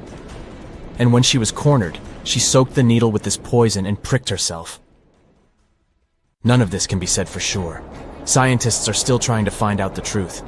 Perhaps when they reach Cleopatra's tomb, the world will get more answers about her tragic fate. She is considered the last ruler of Egypt. After her passing, Octavian plundered her palaces and temples and returned to Rome, where he became the main emperor. He successfully ruled the country and expanded its borders. His reign ended when he turned 75. World history would have looked different if Cleopatra and Mark Antony hadn't lost that naval battle. By the way, did you know that more time has passed between Cleopatra's reign and Neil Armstrong's flight to the moon than between the reign of the Egyptian queen and the construction of the Great Pyramid of Giza? Armstrong took a step on the Earth satellite in 1969, 38 years after the birth of Cleopatra. And the construction of the pyramid took place in 2560 BCE. Imagine how long the history of ancient Egypt is. Cleopatra is closer to us in time than to the pyramids. Recently, scientists made an astonishing discovery that might solve Stonehenge's mystery. They found something hidden deep within the DNA of Stonehenge's sarsen rocks, the huge monolithic ones, and it might reveal why our Neolithic ancestors designed and built this thing in the first place. Over the years, scientists have been scratching their heads trying to figure out where the huge sarsen rocks came from. For years, they believed they came from a quarry just 15 miles away from the site, known as Marlborough Downs. At this site, they found similar minerals to the ones that make up the sarsen rocks. But it turned out there was more to this story than they thought. The understanding of how Stonehenge was built is always changing. Scientists need to really travel back in time to uncover its mysteries. Where did the rocks come from? How were they carried? Why was the site built? You see, the Stonehenge site, located at Salisbury Plain in England, is made up of two main types of stone. There are the super heavy sarsens and the lighter and smaller bluestones. The sarsens each weigh about 25 tons. That's as much as 3 African elephants stacked together. The heaviest sarsen stone, called the heel stone, weighs 30 tons all by itself. Together, the sarsens make that iconic outer ring circle. Inside that circle, that's where you'll find the bluestones. The naming might seem a bit misleading since they're not really blue. They have a bluish tinge to them when they are freshly broken, hence the name. These smaller rocks probably came from the Preseli Hills in southwest Wales, which is about 150 miles away from Stonehenge. They're a bit lighter than the sarsens, but still pretty heavy. The altar stone, which is classified as a bluestone, is the heaviest one, weighing around 6 tons. Its original location still isn't known for sure. To figure out where a rock came from, scientists first have to study their composition. This is like checking the rock's DNA. Then they cross-reference the structure of the rock with minerals in the soil to see if it's a match. Most of the sarsens we see around southern England are actually made of a type of sandstone known as silcrete. Think of silcrete as sand that's been hardened by underground water processes over millions of years. This process mostly happened during a period called the Paleogene, about 65 to 23 million years ago. These sarsen rocks didn't form in one big slab, but in patches, like nature leaving little rock gardens all over the place. Scientists reason the sarsens spread out randomly, forming in isolated pockets. Over time, many were buried under layers of clay and chalk, which helped preserve them. When ancient builders were on the lookout for materials, these sarsens must have looked perfect for something impressive like Stonehenge. Actually, sarsens have been used in everything, from Roman villas to medieval churches, and even in things like road curbs and old field walls. One could say these rocks were the it material for ancient builders, and continue to be popular even into more modern times. This fact made scientists start wondering that maybe not all sarsen stones that were used to build Stonehenge came from the same place. They've identified sarsen sites all over the UK, in places such as Oxfordshire and Kent. After hundreds of years of studying the sarsens, geologists finally had the right type of technology to determine the origin of the stones. Now, I wish I could tell you that it was some undisclosed location very far away from the site. But, as it turned out, the sarsens were originally from Westwoods, the forest near Stonehenge. A new factor came into play when excavations uncovered empty stone holes, showing that at least 6 bluestone pillars were removed from a Preseli Hills site called Wan Main in prehistory. They had a stone circle over there, and it's believed that some of Stonehenge's rocks were recycled rocks from this more ancient circle. If this is true, it might be that Stonehenge is part of a much larger landscape of ancient sites. If this is the case, then Stonehenge is just the cherry on top of a much larger scale project. Think of it as the sacred centerpiece of an entire landscape of monuments, mounds, stone circles, and things. This is why scientists want to find out where the rocks came from so badly. It could lead to why and how Stonehenge was built. Now, Stonehenge didn't just pop up overnight.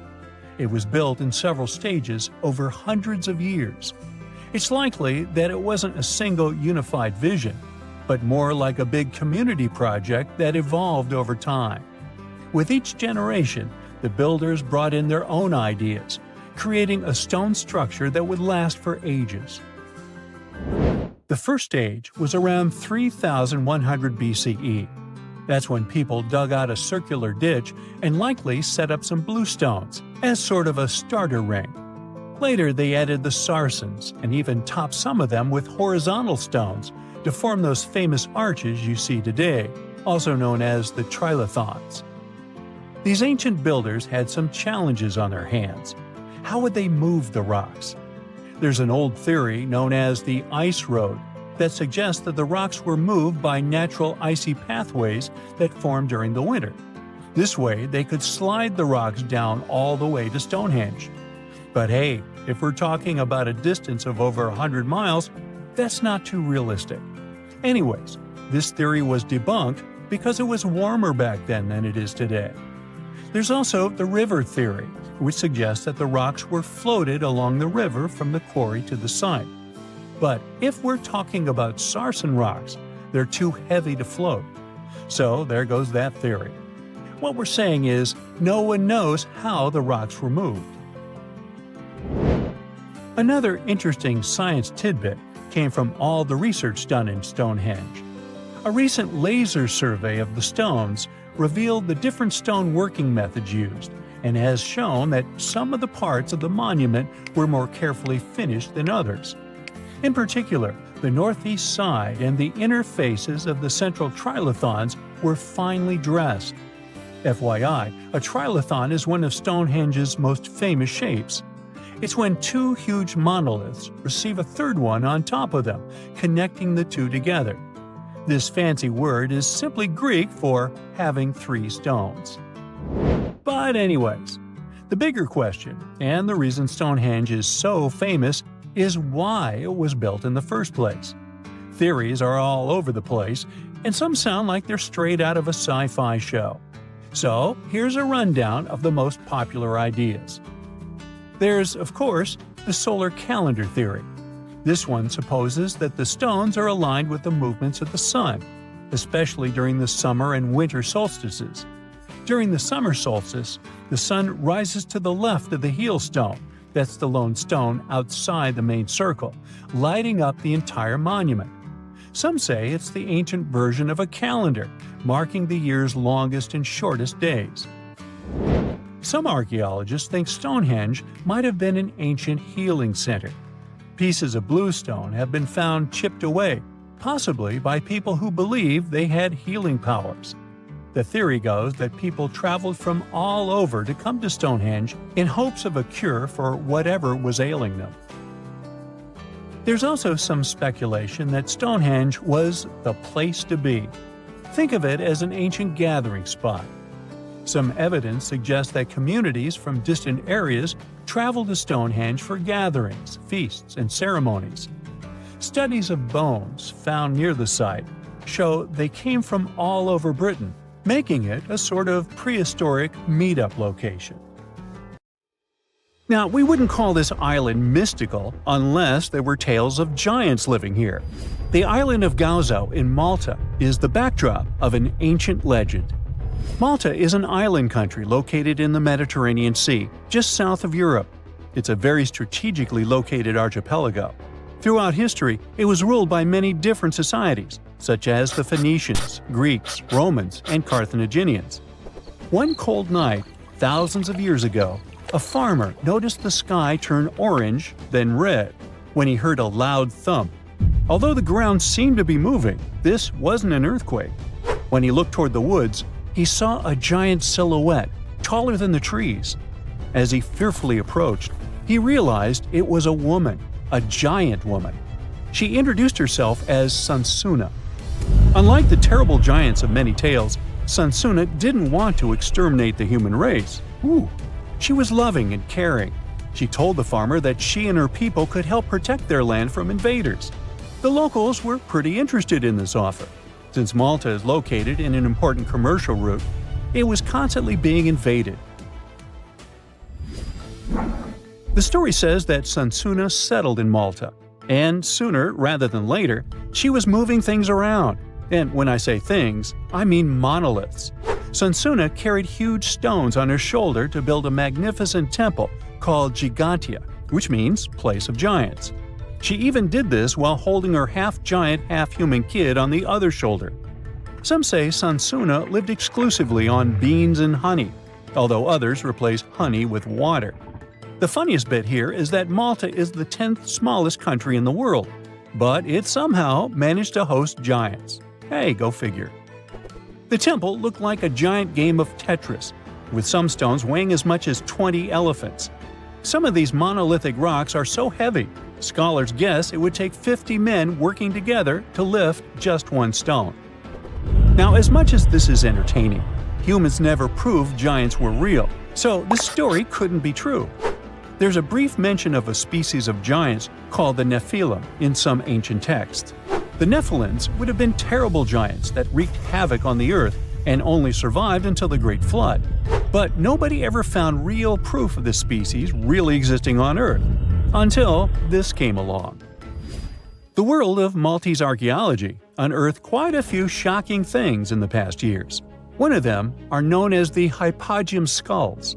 Hypogeum is the Greek word for underground, and this incredible site was discovered in the first decade of the 20th century. Back then, Malta's National Museum director received an important phone call. Someone had accidentally dug some impressive bones and asked him to come check it out. The hypogeum looked like an underground city, filled with mazes and rooms that stretched along multiple floors. They were all made with similar limestones as the Maltese temples above ground. The hypogeum was filled with important relics and artifacts. Scientists quickly understood that the hypogeum was built as a type of final resting place for locals. So, along with skulls, they found a lot of bones and skeletons. One of these artifacts were skulls, but these weren't regular human skulls. Rather, they were of the elongated type. To make matters worse, these skulls were hidden from the public for years. People started to talk and created a bunch of theories behind it. The truth is that this discovery was a turning point for Maltese archaeology, although scientists didn't know what to do with it. Some wondered if these skulls were natural or manipulated, since they knew some cultures in the world used head binds to alter their skulls. Other scientists threw in the hypothesis of little gray people or even the legendary giants. Some say that the elongated skulls could have been sculptures that worshipped otherworldly deities. There was no way to confirm any of these theories. So the question remained: who were the builders of Malta's megalithic temples? Now let's take a look at what scientists know. The Maltese megalithic temples have been standing strong since 3500 BCE, which is even older than the pyramids of Egypt. The main dilemma here is that these temples were built even before we invented writing, yet they required advanced technological skills to exist. The Gigantia Temple seems too absurd to have been built by humans. The South Temple has a corridor with 4 oval rooms on the sides, looking like a big shamrock leaf. In one of these rooms, scientists found altars decorated with spiral patterns. It looked like an altar of some sort, indicating early Maltese people used them for ritualistic purposes. The North Temple is similar but smaller, with a very low entrance that makes people crouch down to get inside. You get it? You need to bow down to their deities in order to get into this sacred place. I mean, one can't help but wonder about the secret reasons these ancient builders had to build such a huge temple. I'm thinking they probably cast one of Daenerys' dragons to move the monoliths around. Yeah, I'm joking here. But hey, remember the entrance to King's Landing? Yup, the series used the Medina Gates in Malta as the exterior of King's Landing during Episode 3 of Season 1. Anyways, back to the giants. The ritualistic theory of the whole thing won a few points when archaeologists uncovered these mysterious figures. They're popularly known as fat ladies. These tiny statues have round bodies and faces that show how much they enjoyed life. They kind of look like a miniature Sunsana, the giantess we talked about. Scientists believe these were statues that celebrated well-being and prosperity. It does prove that the people of the time had advanced craftsmanship skills, and they were pretty intentional with their constructions and art manifestations. One of these statues is known as the Sleeping Lady. This Neolithic piece of art depicts the figure of a large woman lying on her side sleeping. After studying it deeper, scientists guessed this statue was meant to represent the Great Reaper. It was found in the hypogeum, which we now know is a huge resting place. This specific statue is different from all the other fat ladies, starting with the hair and the embroidered skirt. Then there's this statue. This is supposed to represent an 8-foot-tall woman and the rim of her skirt. She was discovered in the most unusual of ways. A farmer was trying to plow his field, but he kept hitting large blocks of stone. All the way back in 1915, the farmer called Malta's National Museum director and asked him to come check it out. Some think this is all the proof you need to confirm that Sunsana was real. Others aren't all that sure. But that's not all. The place where this giant statue was buried revealed one of Malta's most impressive archaeological sites, the Tarsian temples. The temples were made from limestone blocks. Some are 20 feet tall and weigh around 20 tons. Zamet, the museum director, kept digging and discovered multiple sites made of megalithic stones. All of them supposedly built by Stone Age farmers, all stranded on a remote island in the Mediterranean Sea thousands of years ago. It just doesn't make sense. I mean, look at these temples in Manidra. This is probably the world's earliest calendar. On the equinoxes, the sun passes directly through the main doorway, straight down the central axis. On the solstices, there are two superb variations. During the summer solstice, the rays fall on the edge of the megalith to the left of the doorway, and during the winter, the rays fall to the right side of the doorway. It's astronomical precision at its finest. And what about the structures in the Hall Tarsian that we've already talked about? This complex is the oldest one in all of Malta. It was built with the purpose of doing animal offerings to deities. Scientists confirm this by unearthing numerous animal bones buried in the soil.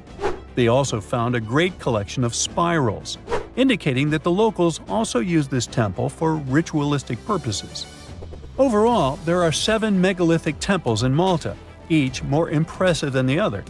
Scholars keep on digging to see if they can uncover the truth, much like researchers do with the pyramids of Egypt, the lost Mayan cities in the Americas, and other sites. Strange and amazing items are discovered often, but figuring out what our ancestors were up to is pretty tough. Especially when all you have are just some rusty cups and cave drawings. It's no surprise that even the experts in lab coats sometimes make mistakes. But it's not just about dusty plates and huge stones. Sometimes there's even humans with large heads. So grab your digging tools and let's travel back to ancient times to explore incredible societies that even scientists can't fully explain. Sardinia may look idyllic now, but I'm not gonna lie, I wouldn't fancy visiting it 3,000 years ago. Rumor has it, terrible giants roamed around this island back then. People even talk about finding human skeletons over 13 feet tall there, although nobody's ever shown anything to prove it. But the stories will make you wonder because some weird stuff has definitely happened. In 1974, over 5,000 pieces of broken stone artifacts were found in a part of the island called Monte Prama, but instead of being displayed in a museum, they were locked up in an underground vault for about 30 years. Sounds a bit suspicious, doesn't it? When they were finally displaced in 2005, scientists put the pieces together to find statues of 38 giant men standing 8 feet tall. Not quite as tall as the legendary skeletons, but still pretty huge. It's thought these statues were made by the Nuragic people, who lived on the island a long time ago. Besides giant statues, they also built over 8,000 massive stone buildings. Perhaps Nuragic weren't giants themselves, but they definitely liked their things big. I do too. I like a big number of likes on our videos. That'd be pretty great. Thank you if you liked this and subscribed. Now back to the video. You and I are pretty smart, but we might not be the smartest humans ever. Actually, we might not even be the smartest species. Since 1913, some skull fossils found in South Africa have hinted at a possibly smarter contender called Boskop Man. This human-like species might have lived as recently as 10,000 years ago. Their skull suggests they had really big heads, which means their brains could have been 30% bigger than ours. Wow! Their average IQ could have been around 149, making them among the smartest 0.05% of people today. But if a Boskop Brainiac was so much smarter, why are they not around and we are? Well, bigger isn't always better, you know. Our brains are a lot bigger than our ape relatives, mainly in the prefrontal cortex. This part helps with high-level tasks like making decisions, remembering things short-term, and being aware of ourselves. The parts of the brain that handle our senses and movements haven't really grown much. So, maybe the Boskops spent too much time dwelling on the past rather than doing practical things like hunting. But this is all just guessing. We really don't know what happened to these clever cousins of ours. Some people even argue that Boskops weren't any different from us, with the only evidence being parts of skulls. The jungle is huge. Did you know the Amazon rainforest is home to about 30% of all the world's plant and animal species? That's impressive. However, the history of one native species, humans, has long puzzled scientists. The mysterious Kasarabe people lived here for hundreds of years and then vanished around 1400 AD. People thought the Amazon only had a few scattered tribes, but recently we discovered big, unusual shapes in the ground called geoglyphs. These might look like simple shallow ditches, but they're actually the remains of a vast civilization that spread over 5,000 square miles and includes about 450 markings, some as wide as 1,300 feet. That's insane! They likely contained ceremonial buildings and could have hosted up to 1 million people as recently as 550 years ago.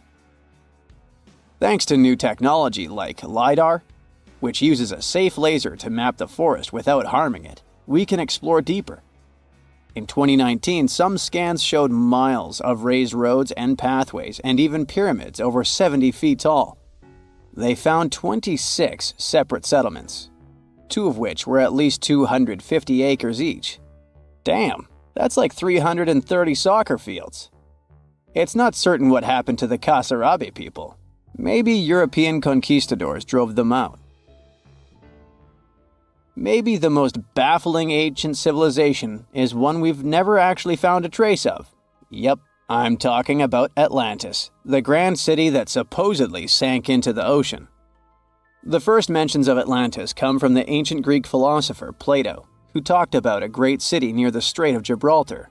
But for ages, everyone just thought Plato made up Atlantis as a perfect version of his own Athens. So why, about 12,000 years after it supposedly vanished, do we still wonder if it might be real? Well, in the 19th century, U.S. Congressman Ignatius Donnelly wrote a book giving 13 reasons why he thought Atlantis was more than just a myth. Then, in 1965, some folks thought they actually found Atlantis when they discovered the Richat structure, a massive 25-mile-wide dome in Mauritania, Africa. It's so big that you can see the whole thing from space.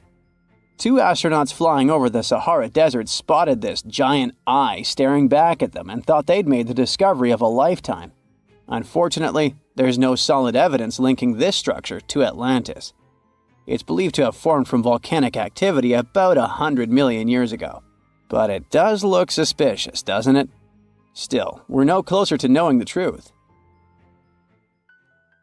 Imagine going back to about 3,300 BCE and finding yourself in South Asia. Welcome to the Harappan civilization. These people were way ahead of their time. They had cities like Harappa and Mohenjo-Daro, complete with baked brick houses, sophisticated drainage systems, and even public baths. This place might have had over 5 million people, making it one of the densest regions at the time. They also invented a system of standardized weights that was incredibly useful for traders. And trading they did. These people had connections stretching all the way to the Middle East, thanks to their great skills in metallurgy. They even had a form of ancient branding. The seals were used to stamp clay on trade goods.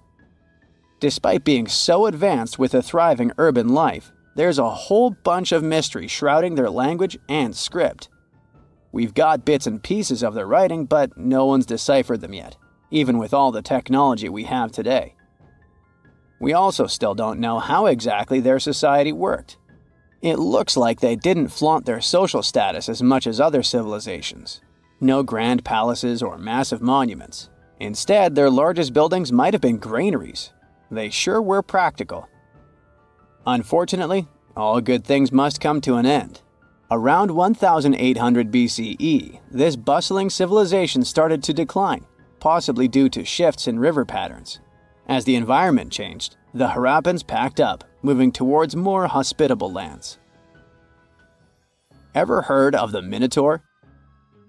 The beast with a bull's head and a man's body, hunting the bravest travelers in a massive maze. Well, this wasn't just any old tale. It was one of the most popular dramas of the ancient world, and it was inspired by this place, the island of Crete. The Minoans lived here during the Bronze Age. They had stunning palaces, amazing frescoes, and a culture so rich it still fascinates historians to this day. They built places like Knossos, which was so complex with its multi-story buildings and elaborate hallways that it might have inspired the whole labyrinth myth. Their engineering was so ahead of its time that even their drainage systems were more advanced than what many of us have today. Let me know in the comments which of these stories you find the most fascinating, and thanks for watching.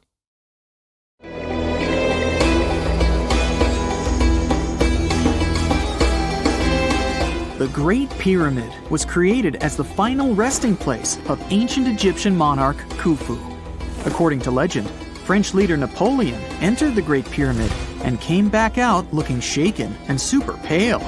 He never revealed what he saw inside, but whatever it was is said to have affected him for the rest of his life. When Napoleon entered the pyramid, he would have walked through a super tight and ascending passageway. He'd then go through another passageway, known as the Great Chamber. This corridor would have been much taller than the previous one, and would have cobbles too. He'd then reach the King's Chamber, the centerpiece of the Great Pyramid, which was lined with huge blocks of granite. But it wouldn't have looked as grand as we might imagine. There are no hieroglyphics decorating its walls, as Egyptians only began decorating the burial chambers of pyramids much later on. The pharaoh's tombs deep inside the pyramid would have also been filled with treasures, from chunks of gold to the world's most expensive jewelry. But this would have all been looted a long time ago. The only thing that probably would have been left in there would have been a huge sarcophagus, which would have once contained the king's mummy. He'd also have to walk past the queen's chamber. This room most likely didn't hold any queens though, as pyramids were usually only built for one person. There are mysterious tunnels leading from here. To this day, no one is really sure what they're there for.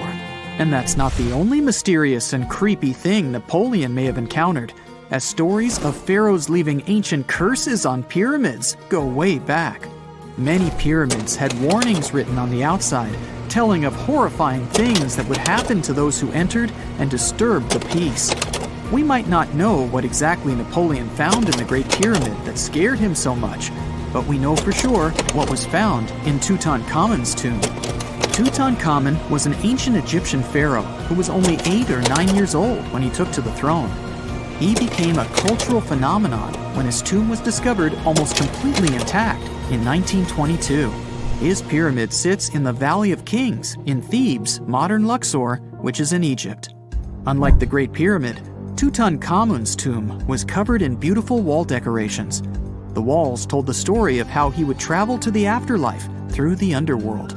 Egyptians believed all people would have to take this journey, so they would fill their tombs with objects and paintings to help them get there.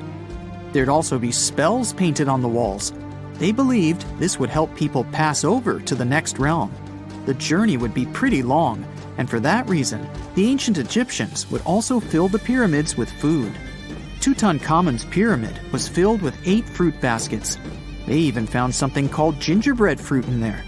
The rooms were jam-packed with furniture, statues, clothes, and staffs, amongst a whole bunch of other things. You'd likely find a lot of clothes and expensive jewelry in the pyramids as well. The ancient Egyptians wanted their ancestors to travel in style to the afterlife.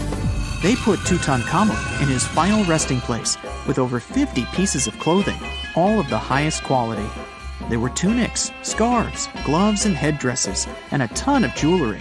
Bracelets, pendants, necklaces, rings, and scarabs for protection were all found inside.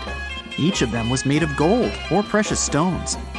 There were also fans made of ostrich feathers to keep the old pharaoh cool in the hot Egyptian sun.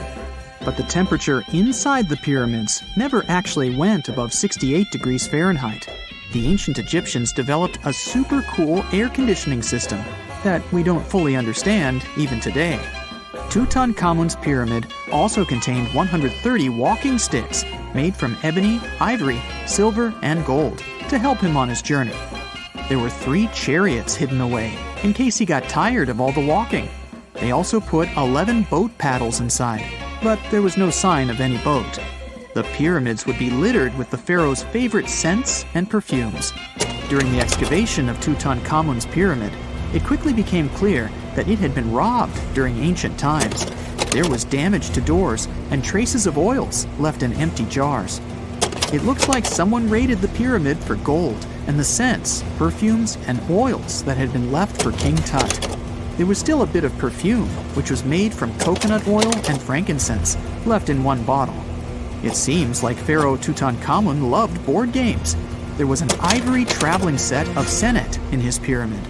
Although we don't know for sure exactly how to play it, we have figured out it was sort of an ancient Egyptian version of backgammon. It looks like it was a 2-player game where the goal was to knock your opponent off the board.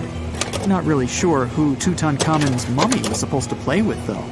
The ancient Egyptians had some rituals that may seem pretty strange to us. For example, they used to shave their eyebrows off if they ever lost a cat. So it's not too surprising they put some really weird things inside pyramids. Archaeologists discovered a collection of mummified cats and scarab beetles in pyramids that date back more than 4,000 years. They were found in the pyramids of Saqqara, which is south of Cairo. They also found a bunch of makeup kits and mirrors inside. Makeup was worn proudly by both men and women in ancient Egyptian times. Eyeliner was the most popular cosmetic. The Rosetta Stone was one of the best discoveries ever made in pyramids. It was found by our man Napoleon Bonaparte and his team.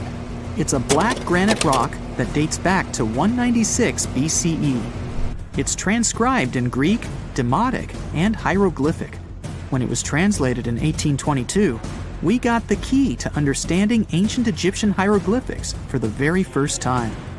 The discovery of Queen Hatshepsut's mummy in 1903 changed our understanding of the Egyptians forever. After she had passed away, her successor, Thutmose III, removed most of the evidence of her reign, so we basically knew nothing about Egypt's first great female leader.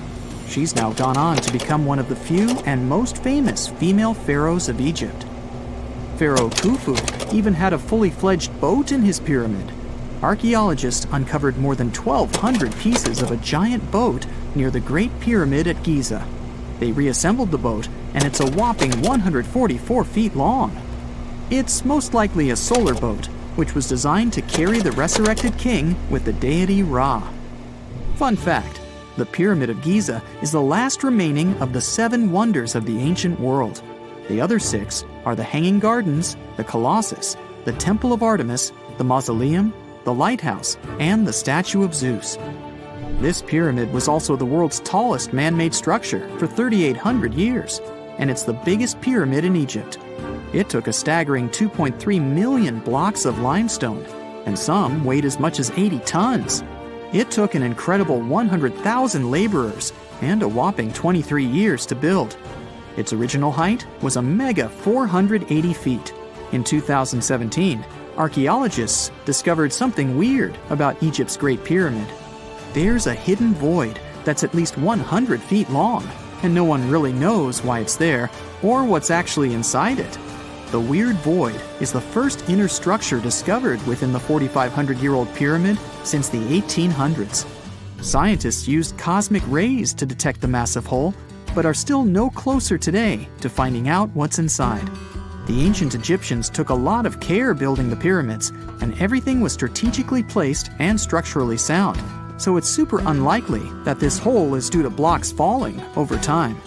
Loads of pyramids also contain small model figurines called ushabti. These represented attendants. They believed they would come to life to serve the pharaohs in the afterlife. But it's amazing that all this stuff actually fit inside.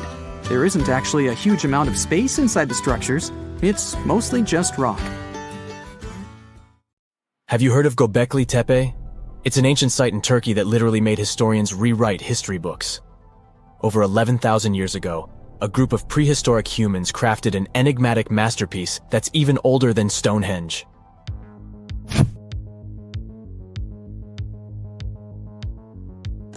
Before its discovery, archaeologists believed that people didn't know about iron and weren't good at making pottery. They were sure that settled life only emerged with the need for agriculture. But Göbekli Tepe changed this belief.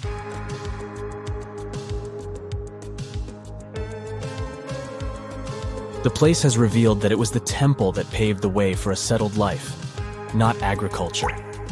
Until this discovery, researchers believed that farming was the catalyst for sedentary living. Meet Professor Schmidt, the guy whose findings changed this theory. He managed to prove that hunter-gatherer communities laid the very foundations of this way of life.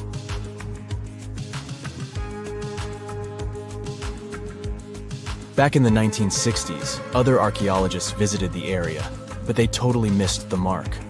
While surveying the region, they stumbled upon a hill with scattered limestone slabs and concluded it was just an old burial ground from medieval times. Little did they know that there was so much more to uncover.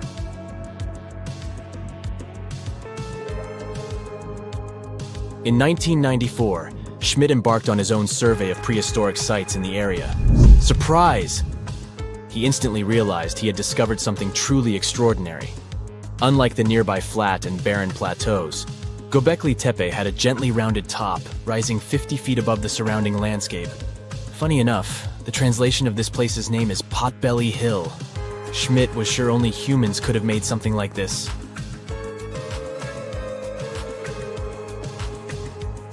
Those broken limestone pieces that were mistaken for gravestones turned out to be way more exciting. It was like stumbling upon a hidden treasure. The pieces took on a whole new meaning, and Schmidt with his team was about to dive into the secrets waiting beneath the surface. To their surprise, they found no traces of a settlement. No hearths for cooking, no houses, and none of those adorable clay figurines commonly found in nearby sites of similar age. However, they uncovered that those ancient people used tools like stone hammers. So, Schmidt and his team put their heads together and took a wild guess at the age of Göbekli Tepe's stone structures. Their estimation got backed up by some limited carbon dating done right at the site. The ancient vibes of this place were finally starting to make sense. It was like a puzzle slowly coming together.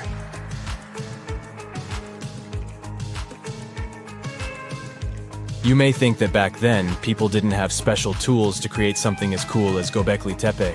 Not true. Turns out, these prehistoric folks used flint tools instead of fancy metal chisels.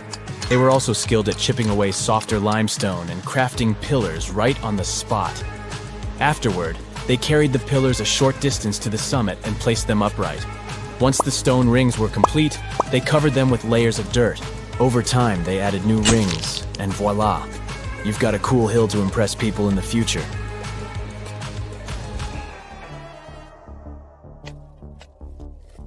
During their first year of excavation, the team went through 15,000 pieces of animal bones from wild creatures. These people didn't have pet animals or grow their own food. They hunted wild animals for their meals. But things were about to change, because the place had everything they needed to start farming. Scientists say they had wild sheep and wild grains that could be domesticated. And guess what? Just 20 miles away, geneticists found evidence of the world's oldest domesticated strains of wheat at a prehistoric village.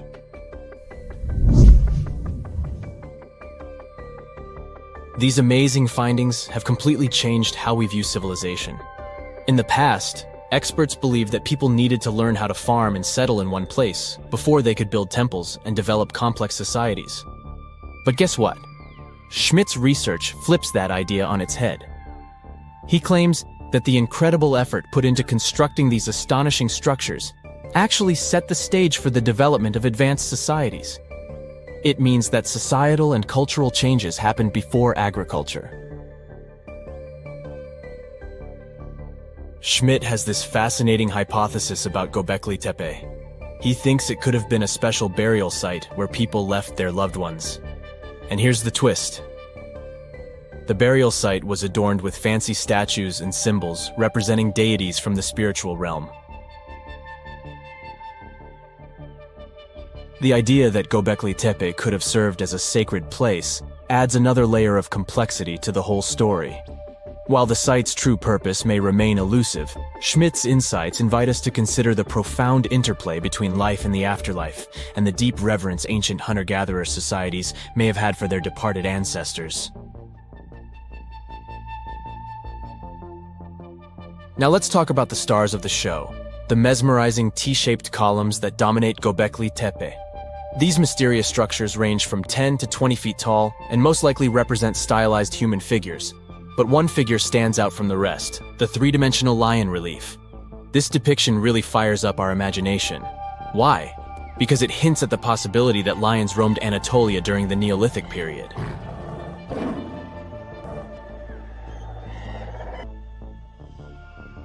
These standing stones are arranged in circles and placed in rectangular pits.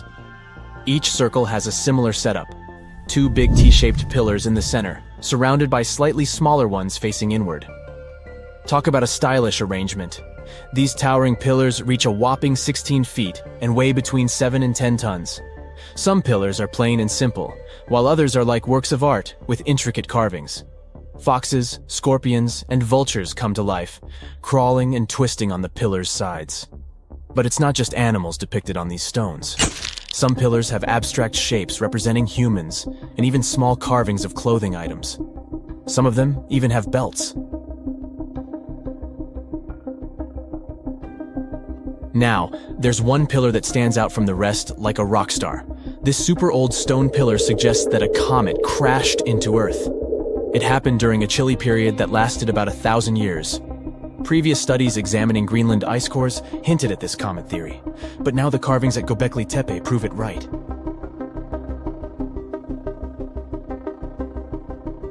The carvings on the pillars are like a historical comic strip. They even show a headless human figure. Researchers fed the images into a computer and discovered their connections to constellations, indicating that this temple might have been an ancient observatory.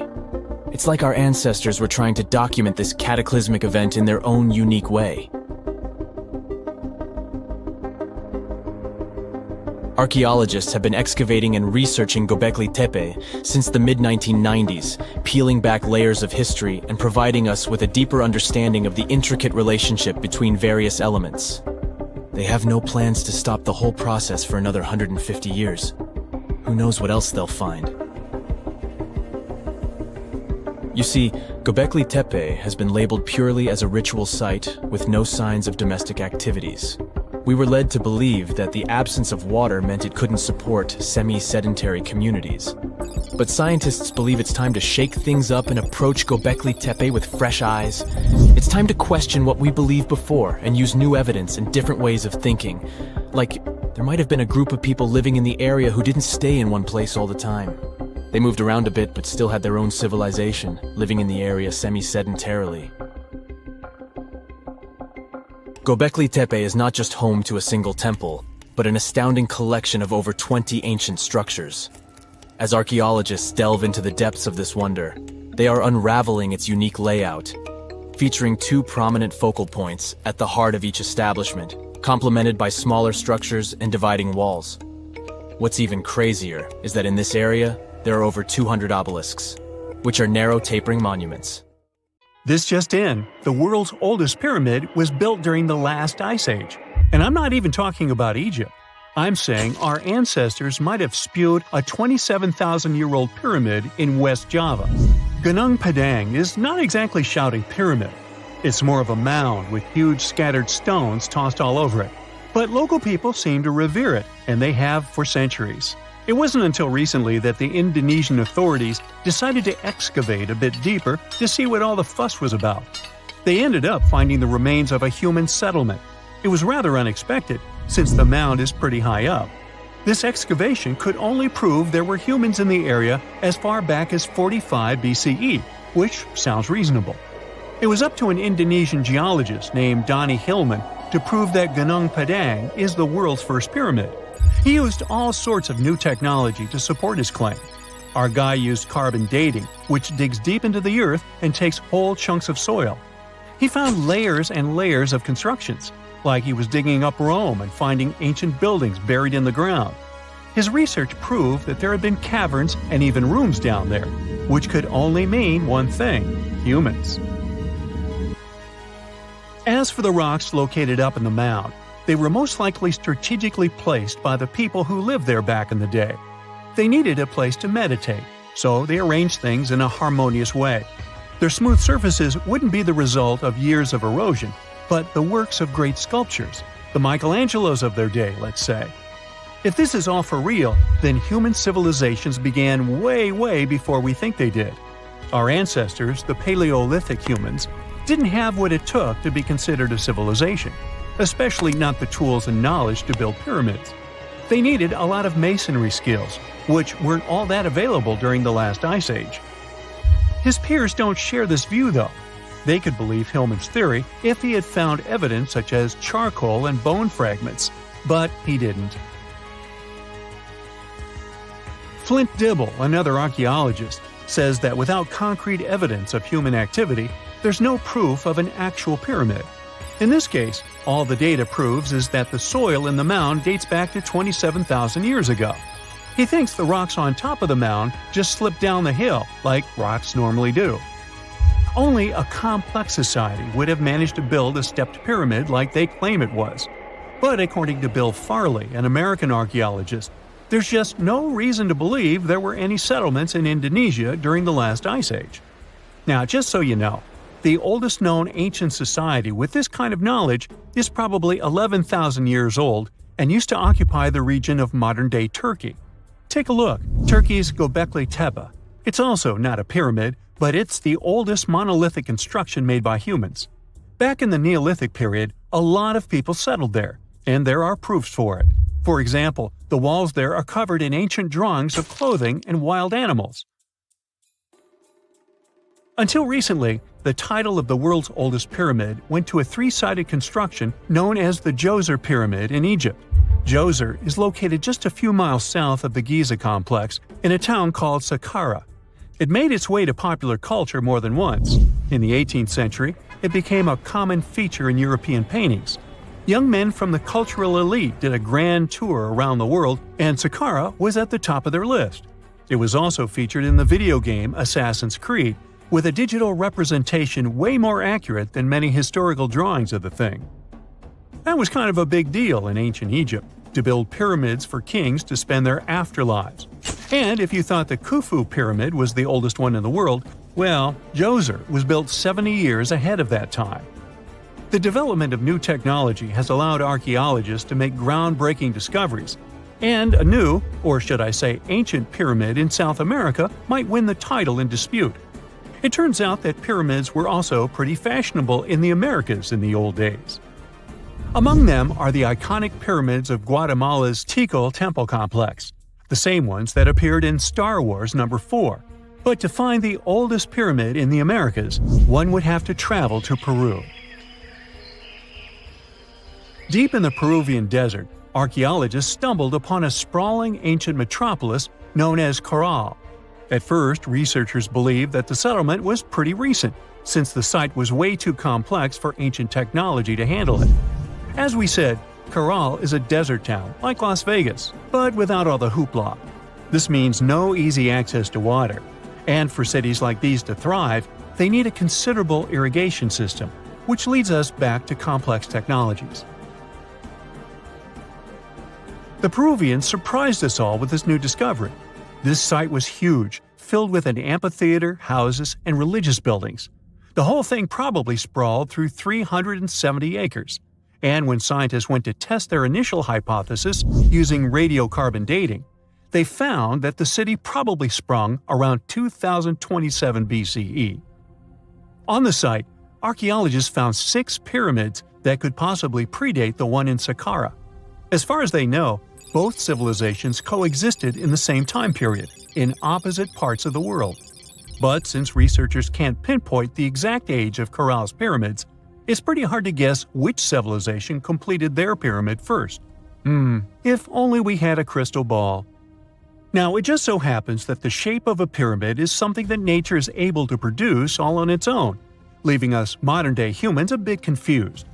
A classic example is the Japanese site of Yaonagani, which also goes by the name of Japan's Atlantis. The entire monument is about the size of 5 football fields and the height of a 5-story building. Explorers and scientists believe that Yaonagani dates back to 10,000 years ago. For Japan's top marine geologist, Professor Masaki Kimura, Yaonagani is the heritage of a lost civilization. Kimura has dived into exploring the ruins over 100 times over the past 10 years. To him, there are clear signs of human activity down there.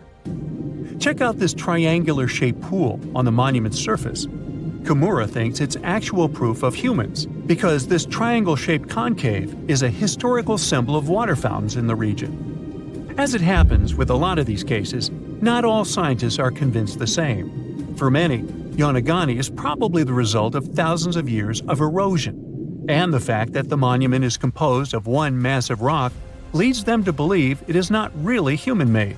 Sure, these huge basalt columns may look like the ruins of a palace, but they're most likely the result of the intense volcanic activity in the region. And speaking of natural formations that really look like a human made it, a pyramid on Mars has been a hot topic lately. Humans have been keenly trying to prove that there is life on Mars for quite some time. But some are stretching it really far, saying that little green or gray people built a pyramid on the planet to try and build their own civilization. This picture was taken over a decade ago by the Mars Reconnaissance Orbiter, the MRO, but it started to resurface recently. It shows what looks like a 3-sided pyramid. Some people claim that the smooth side of the pyramid could only be the effect of otherworldly work. Then science comes along and explains that Mars is home to one of the deepest canyon systems in the whole solar system. The so-called pyramid is located in what is known as the Kandor-Chasma region. This Martian region has a bunch of similar formations that are nothing more than the result of erosion. Nothing supernatural going on there, apparently. If you come across a well in Portugal, resist the temptation to gaze into its depths. The inverted tower in the enigmatic city of Sintra sends chills through those who encounter it as it spirals down a daunting 88 feet into the underground. It certainly wasn't designed to collect water, yet its true purpose remains a closely guarded secret. Dating back to around 1904, this well could have been involved in a mysterious initiation tradition from the Knights Templar. The Templars had faded into history almost 6 centuries before the construction of this pit, but their enigmatic traditions were revived by later generations. So one theory says that candidates seeking to join the group back then had to confront their deepest fears by facing this well, descending its spiral staircase blindfolded. When they reached the bottom of the inverted tower, they removed their blindfolds and were faced with this frightening sight. The only way out of this dark labyrinth was to keep looking up and following the light. Now imagine yourself browsing the shelves of a used bookstore until you find a book with an alphabet you've never seen before. You decide to use an image translation app but find no matches. Intrigued, you buy the book. Then you show it to your friends and family, but nobody recognizes that alphabet. Rare book dealer Winfried Vonnig probably experienced the same frustration back in 1912, when he acquired what would later become the most enigmatic book in the world. The work is known today as the Voynich manuscript, and it's written entirely in an unknown language that no one has deciphered yet. The pages of this 15th century codex are filled with botanical drawings, but these aren't typical daisies or roses. In fact, they don't resemble any plant species that we know of. What makes things even stranger is the illustrations of unfamiliar constellations and women swimming in green baths. Delving deeper into the realm of mysterious texts, we set off on a journey to the Qumran Caves near the Salt Sea in the Middle East. In 1952, a team of archaeologists stumbled upon 2 scrolls made of highly oxidized copper at the site. Unrolling them was a major challenge, so they decided to cut the scrolls into 23 parts to investigate them. Imagine their surprise to see Hebrew words like gold and silver popping up. But no, it wasn't an ancient invoice. It was more like a treasure map, pointing the way to over $1 million. Unfortunately, the treasure was never found. Not for lack of trying, though. You see, the quest isn't as easy as it may appear. Some of the copper scroll's vocabulary is technical, and some geographical locations remain a mystery. There's also one last possibility.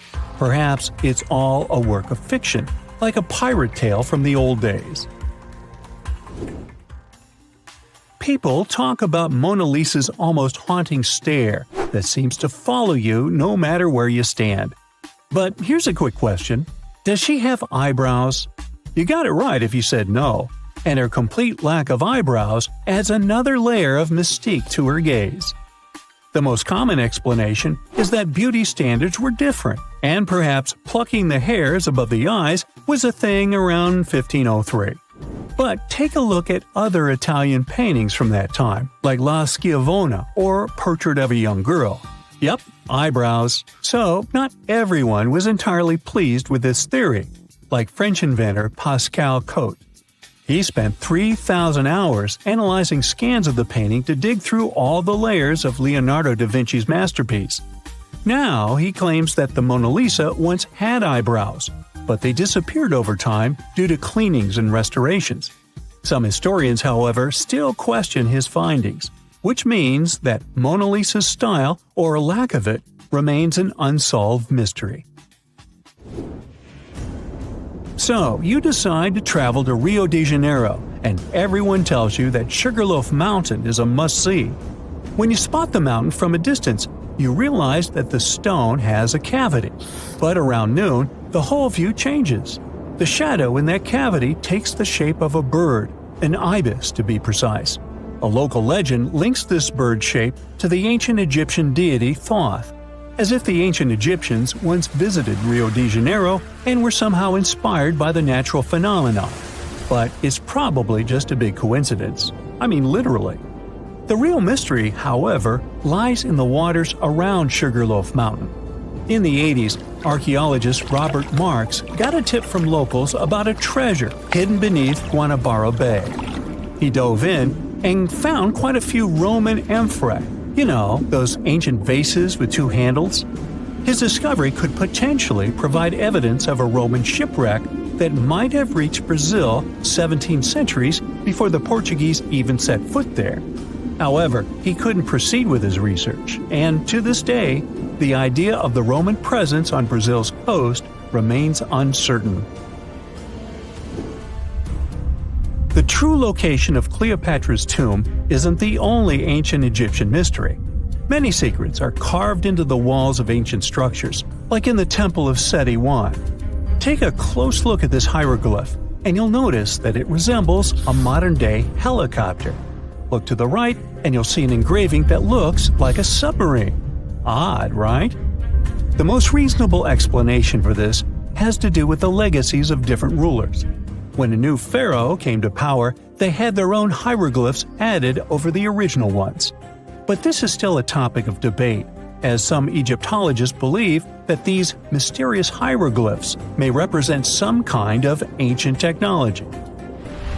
The same applies to the Dendera light.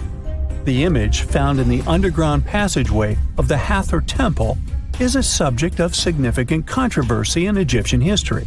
Some researchers suggest that the inscription simply represents a rising sun, while others interpret it as evidence of some kind of modern lighting system. And it does indeed resemble Crookes' tube, one of the early experiments with electrical discharges. Although there's no concrete evidence of ancient Egyptians having modern electricity, some historians believe that this theory could help explain why many discovered tombs don't have any residues left behind from the use of oil lamps or candles.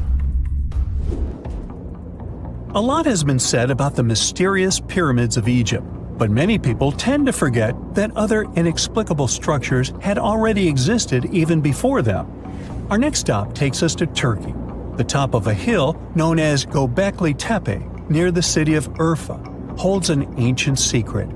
It features more than 20 circular stone enclosures dated back over 11,000 years. Many of these have heavily carved stone T-shaped pillars adorned with eerie human figures with folded hands. The most accepted theory is that it's the world's first temple, likely used for rituals or social events.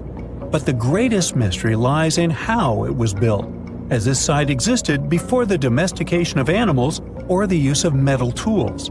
So the construction must have been very difficult, challenging our understanding of the historical timeline. Now, I hope you're not afraid of heights, because we're about to take a flight over the Nazca Lines. You've probably already heard about these massive, mysterious drawings etched into an arid region of Peru. They come in many different shapes, like a spider, a monkey, and even a Google-eyed ET that is probably just a fissure. Anyway, this story got some fresh chapters in 2022 when an additional 168 new drawings were discovered. The original ones could only be seen from the air, but these new ones are much smaller and can be observed from the ground. However, one thing they have in common is that their purpose remains totally unclear. Some might call them the largest-scale calendar in the world. Others suggest that they served as a tool for agricultural purposes. Of course, many theories have emerged in an attempt to give the Nazca Lines a meaning, but the truth is that they remain some of the most important unsolved mysteries in history. What is a boat doing in the middle of a desert? You would expect to find a seagoing vessel closer to shore. This is the question archaeologists have been asking for decades. In 1988, there was a storm near one of the most important archaeological sites in ancient Egypt. A wooden structure emerged from the sand. It was hollowed out by termites. Scientists were determined to solve its mystery. In 2000, they began excavating the site near Abydos, Ubidos. An American team of experts soon discovered a boat that was 70 feet long, and it wasn't alone. In total, there were 14 boats neatly resting next to each other. It was impossible to completely dig out the boats because of their poor condition. Luckily, the wood was preserved enough to get a sample. Analyses revealed that the boats were around 5,000 years old, the oldest fleet in human history to this date. The time of their construction predates the pyramids at Giza by half a millennium. Each ship of the fleet rested in a vault that matched its dimensions. The room was roughly a third of the size of a tennis court. It had mud brick walls that featured more than 120 drawings of boats. Ancient Egyptians incised them on whitewashed walls that were excellently preserved. Scientists have known about these mysterious chambers for well over a century. 1901, 1902. A British archaeologist, Arthur Weigel, stumbled upon a strange structure west of the River Nile. His team caught a glimpse of the interior walls. Sadly, a section of the roof collapsed, so they had to call off further exploration. Researchers abandoned the site, but its location remained on the maps. The boat's position first led scientists to think that they rested on a bank of the mighty Nile. But there was a problem with this theory. Today, the river flows almost 7 miles west of Abydos. Further studies of the surrounding terrain showed the Nile didn't change its course throughout history. Also, if the boats floated near a dock, they would be in unstable positions. The 14 vessels at Abydos were perfectly parallel to each other. There was only one conclusion possible. Someone had deliberately placed them like that. They must have gone through a lot of effort. Each boat had enough room for up to 30 rowers. These vessels could really float. They weren't models, but scholars still don't know if they actually sailed any body of water in ancient Egypt. This doesn't diminish the importance of the find. Previously, archaeologists found only small-scale models. In King Tut's tomb alone, there were 35 boat models. For a long time, these figurines were the only clues as to how ancient Egyptian vessels looked like. The boat's design confirms that they were the real deal. They are the earliest surviving examples of something called built boats. Ancient people constructed primitive vessels by hollowing out large tree trunks. The alternative was reed that was tied together to form a raft. The boats at Abydos had planks tied together. This was a major breakthrough in shipbuilding. During their lifetime, the boats must have seemed impressive. Timber was a valuable commodity at the time. There was no wood in the desert. Cedar had to be imported from Lebanon. The only person who could afford such luxury was the pharaoh. Studying the area around the ancient fleet provided more answers. Scientists discovered a mud brick structure where Egyptians worshipped the pharaoh. Its approximate date of construction matches that of the wooden boats. The same bricks out of which this building was made were used to encase the fleet.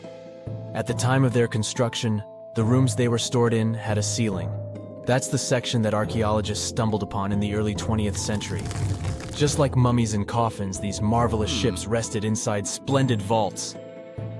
The exterior of these rooms was also impressive. The outer walls originally had a plaster of white limestone. It reflected sunlight. In the desert sun, the structure housing the boats must have shone from miles away. Ancient Egyptian builders used the same technique to cover the pyramids 500 years later. Today, their surface looks jagged, but it wasn't always like this. When they were constructed, the pyramids had a top layer of fine white limestone. Their surface was smooth and it gleamed in the sunlight. Instead of stairs, the outer layer of the pyramids was more of a sleek ramp. Archaeologists were left with one final question. Which pharaoh owned the fleet? The answer lay just a mile from the site.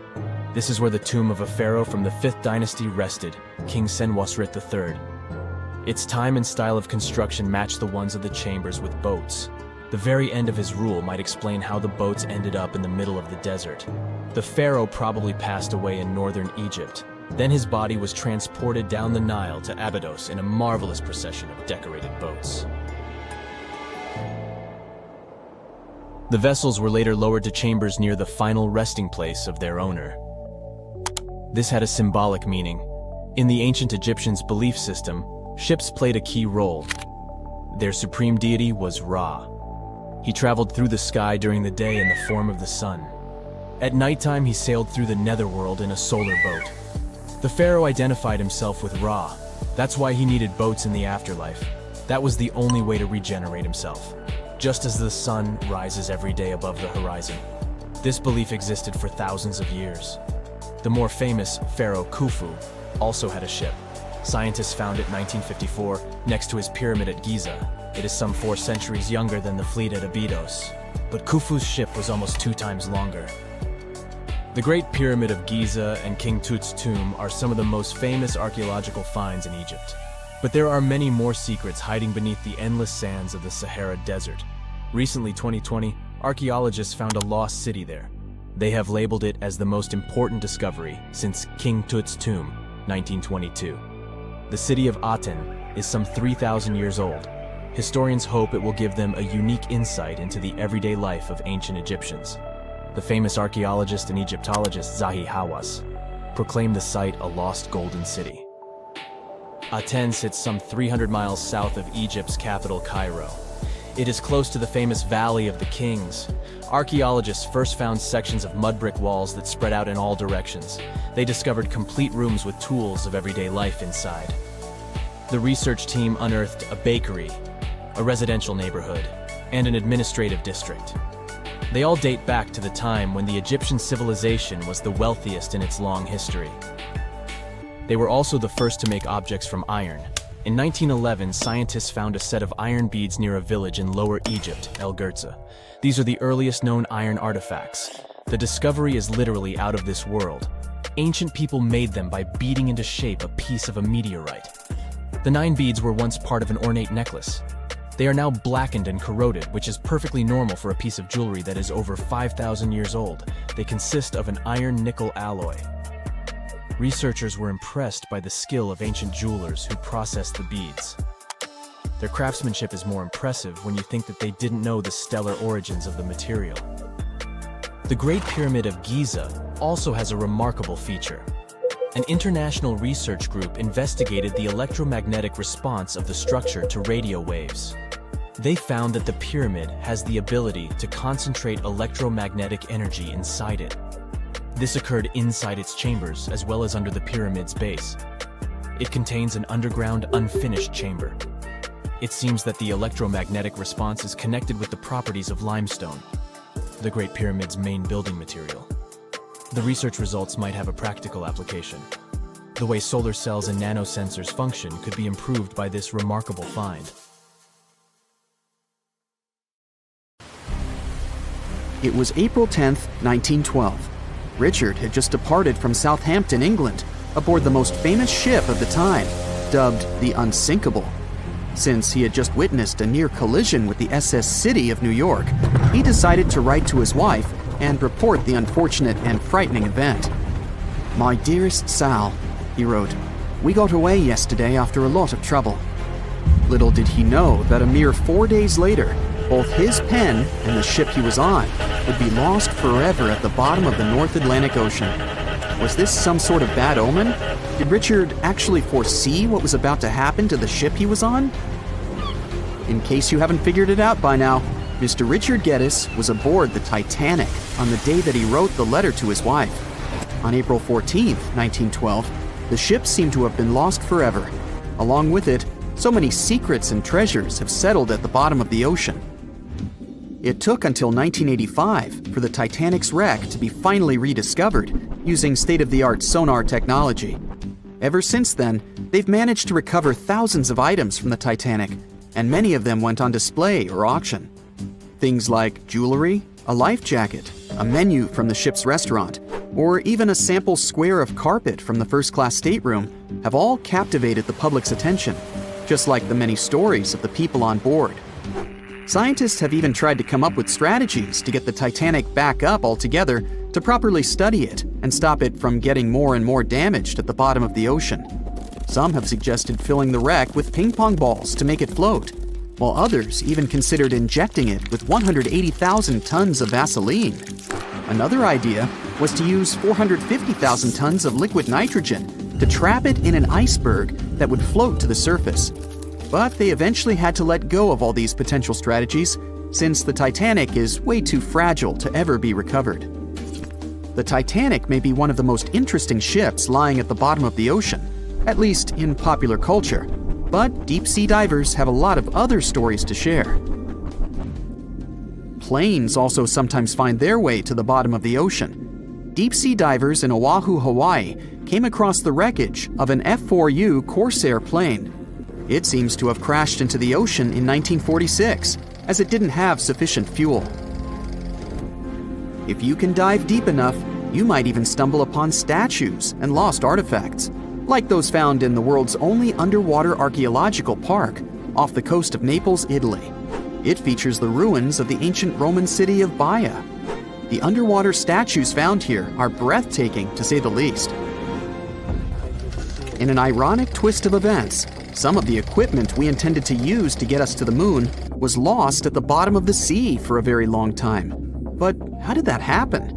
Beginning from the late 1960s and ending in the early 70s, many Apollo rockets were launched to orbit the Earth and the Moon. When reaching altitudes of about 38 miles, the first portion of the spacecraft, including the engines, needed to separate. People thought these components got destroyed or lost forever. But were they really? In 2012, a team of specialists discovered a bunch of rocket engines 14,000 feet off the coast of Florida. They have since gone through a 2-year renovation plan and are now on display at Seattle's Museum of Flight. Can you imagine stumbling upon a whole city underwater? Back in 2001, a lost city was discovered in the Gulf of Cambay, off the coast of India. Some archaeologists believe it to be the oldest city in history. By comparison, it's almost the size of Manhattan and features massive walls and even plazas. They stumbled upon pieces of sculpture, artwork, and even what looked like ancient wooden furniture. believed to date back up to 9,500 years ago, and 5,000 years older than any city previously discovered. Okay, how about an underwater river?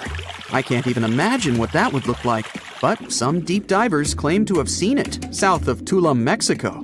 Is that even possible? Well, not really, since the Cenote Angelita Cave is not a true river, but a very special type of optical illusion. It's formed by a halocline, meaning a cloud of hydrogen sulfide at the bottom of this underwater cave. Turns out you can actually swim right through this cloud, which makes you feel like you're swimming through a flowing body of water. Not all things discovered underwater are inanimate objects. Some of them are actually quite scary sea creatures. A jellyfish might not be on your list of things to look out for if you can avoid the stings. But this giant one, also known as a lion's mane jellyfish, is the largest known species of its kind. In all fairness, you'll only uncover it if you happen to dive into the waters of the Arctic, Northern Atlantic, and Northern Pacific Oceans. You surely won't miss it, since it stretches across 120 feet from the top to the bottom of its tentacles. When it comes to deep-sea diving, a lot of people are looking to discover some lost treasure. One diver was lucky enough to have hit the literal jackpot when he came upon nearly $1 million worth of treasure on the bottom of the seabed. That was back in 2015, when this lucky diver was swimming just off the coast of Florida.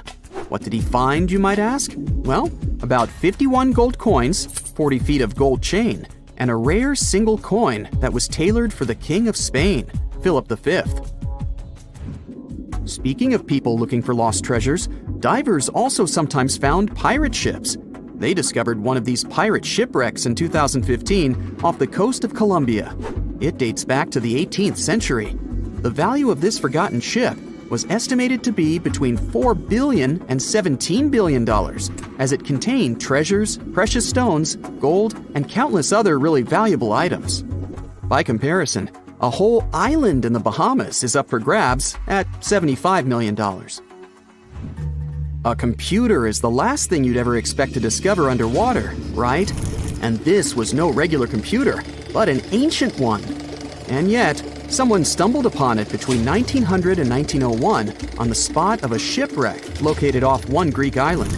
Researchers believe this weird stone contraption to be the earliest form of a computer. It was designed to serve many purposes, such as predicting astronomical positions and eclipses on the calendar. Since humanity lost most of the technology used back then, it was wonderful to rediscover it so many years later. It let us piece together many of the ancient Greeks' accomplishments. The computer is now at the National Archaeological Museum of Athens, should you ever want to check it out in person. This has to be one of the most mysterious places on Earth. It's called the Mariana Trench, and it's the deepest part of the Earth's oceans. We really don't know how deep it is, since it's so difficult to measure, but it's somewhere around 7 miles deep and 5 times longer than the Grand Canyon. They first studied this massive underwater hole back in 1875 using a weighted rope. Back in 2012, a Canadian film director named James Cameron reached the bottom of the trench in the submersible vessel Deep Sea Challenger. Some of the most bizarre creatures on the planet call this place their home, including the Dumbo octopus, the sea cucumber, and the goblin shark. The Mariana Trench took its name after the nearby Mariana Islands, which are named Las Marianas in honor of the Spanish Queen Mariana of Austria.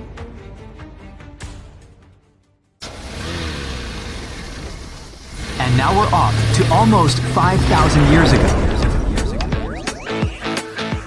Let me take you to ancient Egypt, where back in 2550 BC, guess what? The construction of the Great Pyramids of Giza started. People learned to build cathedrals and skyscrapers, but it wasn't until recently that these massive buildings appeared. It's still a mystery to even modern scientists how these pyramids were built 5,000 years ago. No wonder they are one of the 7 wonders of the ancient world. They're also the oldest of them and the only wonder of the ancient world that still exists in the 21st century. It must have taken a lot of cooperation to build a thing that massive, even for today's metrics. But the Giza pyramids weren't the first pyramids ever. The first one, called the Step Pyramid, was built around 80 years before the first Pyramid of Giza in 2630 BC for King Djoser. It wasn't meant to be extraordinary, but ended up being quite impressive. It was a pyramid of 6 stepped layers of stone. It was 204 feet high, which is as tall as a 19-story building. And it was the tallest building that existed at that time. It wasn't just a pyramid though, it was surrounded by a whole complex of buildings, including even courtyards. In ancient Egypt, people believed in the afterlife, so everyone, especially kings, wanted to make sure they had everything they needed to get ready for it. Here's why the pyramid complex was perfectly supplied with a lot of objects people used every day. The complex included a pyramid and a kind of a palace. Those buildings had many things the king loved and might need one day, like furniture, food, and gold vessels. After Djoser, building pyramids became common practice, but many pyramids weren't finished. It would usually take about 20 years to build one, but many rulers reigned way less than that. Overall, there are more than 100 pyramids. The most famous pyramids are the Great Pyramids of Giza. The first one and the biggest one was built for Pharaoh Khufu, around 2550 BC. Initially, it was 481 feet tall, which is as tall as a 40-story building. The second pyramid was built for Khufu's son, Pharaoh Khafre, around 2520 BC. It's just a bit shorter, usually standing at 471 feet high, a 39-story building. This is the pyramid with the famous statue of the Sphinx. Sphinxes have a lion's body and a human head. They were built to guard important areas. This one has the head of Pharaoh Khafre and is guarding his pyramid, facing the sunrise. The Sphinx is most well known and is one of the world's biggest and oldest statues. Originally, it had red color and did have a nose. It's still possible to see the trace of red pigment by its ears. But no one knows exactly when the nose disappeared. For some time, the Sphinx was sort of hidden underground, being covered with sand up to its shoulders. Luckily, in the early 1800s, an adventurer with a team of 160 people dug it out. The third Pyramid of Giza is the smallest one, being more than twice shorter. Originally, it was 218 feet high, about the height of a 20-story building. Built in 2490 BC, it was a pyramid for Khafre's son, Menkaure. The pyramids are designed to align with the points of the compass, and their sides symbolize the rays of the sun. But back at the time, there were no compasses. Ancient Egyptians figured out the directions themselves, and with amazing precision. To align the pyramids, they used 2 constellations. Originally, the pyramids were covered in smooth white limestone and had a gold-silver top to reflect the sun. Later, the white limestone was taken from the pyramids by other kings and used for other buildings. Scientists estimated that ancient Egyptians used about 2.3 million stone blocks to build the first pyramid. Each block weighed more than 1 ton. This is the weight of a rhino. Some blocks were even bigger, being almost as heavy as an elephant. 4.5 millennia ago, there was no modern equipment to help build it. There were no machines, no wheels, and even no steel. The only metal available to them was copper. Even today, scientists aren't sure how the Egyptians managed to build the pyramids. There are no records left that would shed light on it. Some even think that Egyptians wanted to keep it as their secret and didn't even record it on purpose. Many believe that poor people and foreigners built the pyramids, but it's not true. Actually, the builders were very skilled workers, and they were fed and paid well. The archaeologists claim that the builders lived in a nearby temporary city and were a highly organized community with a strong leader.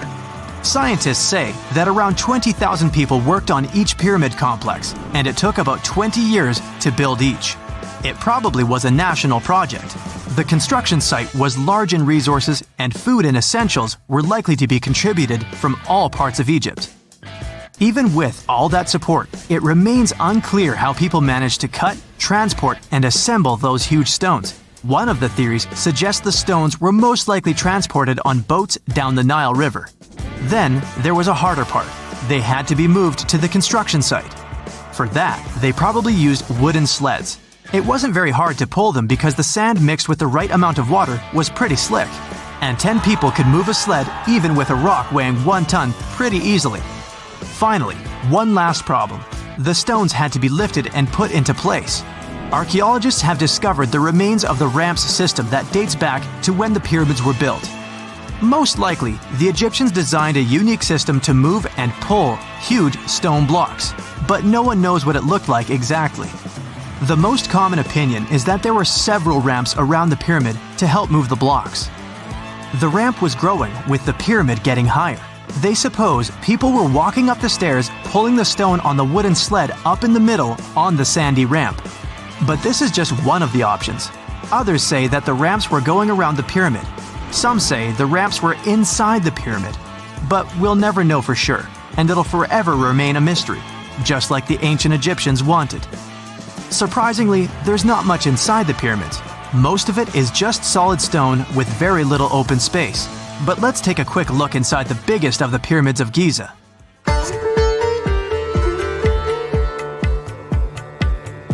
From the entrance, there are two stairs, one going down and the other one going up. The descending one takes you to a chamber located underground. That's where the pharaohs are, but not in this pyramid because Khufu wanted to stay higher.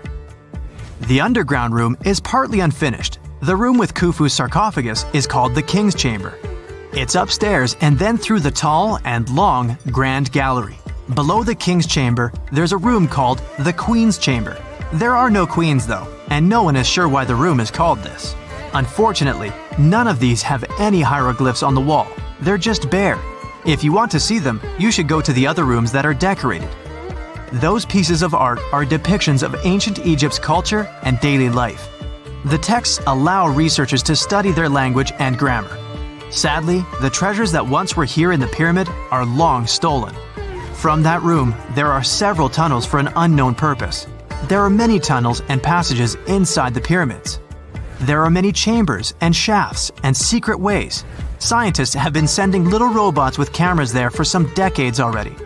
And the robots did discover another chamber a bit upstairs with hieroglyphs on the walls. But even today, much of the pyramids is still unknown, and there's no so-called building plan of the pyramids. Egyptians did create a mystery no one can crack for 4,500 years already. Scientists recently started to X-ray the pyramid to learn what's inside it without entering it and its narrow, mysterious tunnels. Over millions of years, our planet has changed a lot. Ice ages, shifting tectonic plates, global floods, meteorites. Whole species of animals have come and gone over millennia. At some point in all of this, we humans came along. Now imagine a place that was cut off from the rest of the world for 5.5 million years, possibly much more. A place that no human had ever set foot in before. In 1986, we finally found it, Movila Cave. You head to the airport and buy a ticket to Romania. Next, you rent a car and drive southeast. You're looking for Constanța County, right near the Black Sea. Your phone says you're there, so you stop the car and look around. You're in the middle of a deserted field, nothing but a wide, lifeless plain. Then, you see it. A hole in the ground. As you move closer, you realize it's a shaft that leads deep down into the Earth's crust. Before you descend into the darkness, you take a rope, a hard hat, a powerful flashlight, and an oxygen tank. Don't forget to wear your protective suit and oxygen mask. You climb down slowly and look around. It's pitch dark below you, and you feel a little uneasy. But something's off. The darkness. It's not cold. Warm air wafts up from the depths. Finally, you feel the ground under your feet. You look around and see a lot of tunnels ahead that lead into the depths of the cave. The tunnels are covered with dry clay. Moving forward on all fours, you notice something. The air is getting warmer and wetter. You come out of a narrow tunnel and find yourself in a huge cave with a lake in the center. Now for the hard part, you have to dive in. The moment you get in the water, you get attacked by the smell of rotten eggs. You've just touched sulfide water, and now smelly hydrogen sulfide is everywhere. That's not all. The cave is also filled with carbon dioxide. Normal fresh air on the surface is about 20% oxygen, but here it's only 10%. Not enough for us to survive without our trusty oxygen tank. Still, all those other gases give you a nasty headache. You turn on your flashlight to full power and dive under. Somehow, you need to swim through these narrow underwater rifts. There are a lot of them. It looks like an underwater maze. You're a little worried, but your O2 tank is still pretty full. You squeeze through the rifts and finally find an open area. You freeze. From above, below, from all sides, you start to hear the sound of crawling creatures. The flashlight beam catches thousands of slippery, fast insects. This cave contains 48 species, 33 of which are completely new to us. Strange white snails crawl along the walls, and transparent shrimps, even small leeches, swim in the water. White centipedes with huge whiskers and transparent spiders shuffle around under your feet. There are even 2 species of scorpion, as if you weren't scared enough. Water scorpions, and another kind, as yet unidentified. It's not exactly your typical desert scorpion. Actually, nothing around here looks normal. All the creatures here are white or transparent. They don't have eyes, just long legs and whisker antennas that help them navigate in the watery darkness. It's a sci-fi director's paradise. You couldn't make this stuff up. The deeper you go into the cave, the less oxygen there is. Amazingly, there are even more small monsters running around. The air is all methane and carbon dioxide. These bizarre little things have never seen the sun, never been out of this cave. The spiders, scorpions, and leeches get hungry, right? They feed on smaller creatures, snails and worms. But what do the smallest creatures eat? Just then, you notice something very strange on the surface of the water. There's a gross white substance that looks like foam. You touch it carefully. It's like wet toilet paper, and it tears as soon as you touch it. But it's not foam or paper. It's billions of living organisms, bacteria, called autotrophs. These bacteria make food from carbon dioxide, but they don't make it from the air like plants or trees. They use water. It's called chemosynthesis. These tiny bacteria excrete their unused food, and bigger ones come along and eat it. Then the tiny snails and worms eat the big bacteria. A whole wacky, unique food cycle deep underground in a random cave in Romania. That's why you need that protective suit and mask. It's not just for your comfort and safety. Without the suit, you might accidentally leave behind some human bacteria from your skin or something. It could ruin the delicate balance of life in this underwater world. The underwater cave is too small and dangerous for expensive scientific equipment, so you grab a couple of samples of water, land, and air and get out of there as fast as possible. The cave hasn't been fully explored yet. The Romanian authorities don't allow just anyone to scuba dive on down there. Let's see in a few years. Who knows what else they'll find? You're back at your fancy lab, and you start to understand why that cave is such a big deal. The conditions in Mobile are almost the same as in the first years of Earth's existence. Back then, our world was shielded from the sun by a dense atmosphere. It's actually possible that the microbes found in the cave are the same ones that were around way back when life began. These bacteria could turn out to be incredibly useful. They oxidize the dangerous gases, methane, and carbon dioxide. Basically, they make them harmless. Thanks, little guys. Mobile Cave isn't the only extreme place on Earth where life still finds a way to survive and thrive. Picture the Eiffel Tower in Paris. Now imagine 10 of them on top of each other. Now imagine drilling down that deep. Got it? Life still goes on, even this far down. There's almost no oxygen there. The pressure is insanely high, and it's hotter than the hottest desert. Welcome to the nematode empire. Nematodes are worms, and these wiggly dudes are tough as nails. When there's no air, no food, or it's just too hot, they transform. It's called the Dower stage. It's a state of stasis, of deep hibernation. The worm's metabolism slows way down. It's like they go to sleep for a long time and only wake up when there's enough air or food around, or when it gets cool enough. And you don't have to dig that deep to find these creatures. Nematodes are found all over the world. They live in hot springs, in deserts, high up in the mountains, in the harsh cold of Antarctica, inside animals, and even inside the human body. You don't have to travel to Mars to find out of this world scenery. There are places on Earth that look unreal.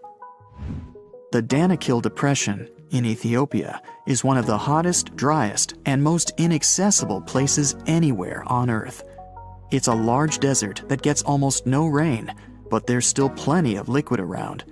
It sits on 2 active volcanoes, so liquid hot magma often flows up from under the Earth's crust. There are also colorful lakes full of acidic water. The salt from the lakes reacts with volcanic minerals, making bizarre figures that look like the backdrop of a sci-fi movie.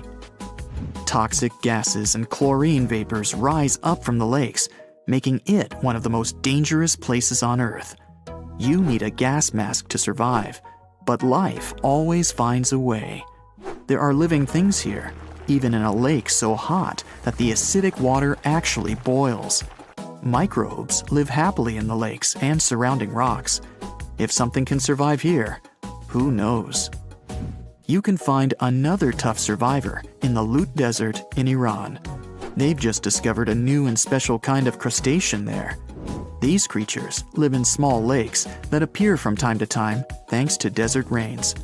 This species can survive for decades in dry sediments, just waiting for a tiny bit of water.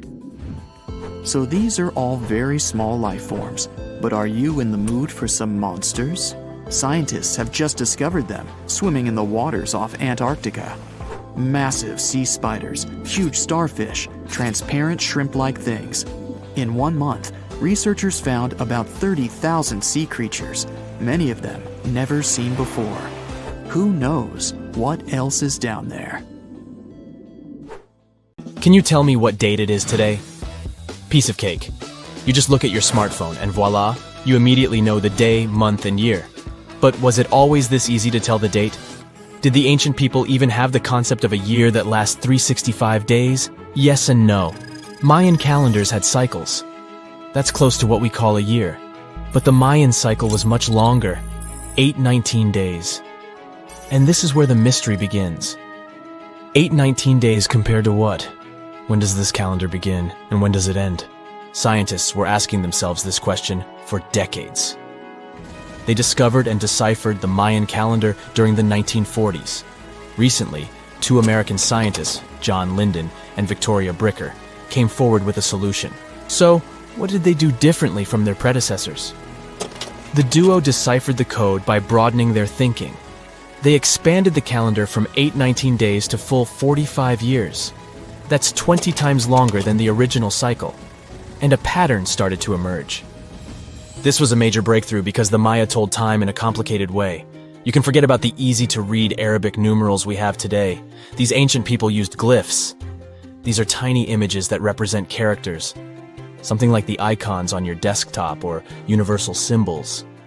When you see a little dot with 3 curved lines above it, you know there is a Wi-Fi network available. The Mayan calendar used glyphs that represented animals or natural phenomena. For example, there were symbols for a jaguar and an eagle. Each glyph marked one day.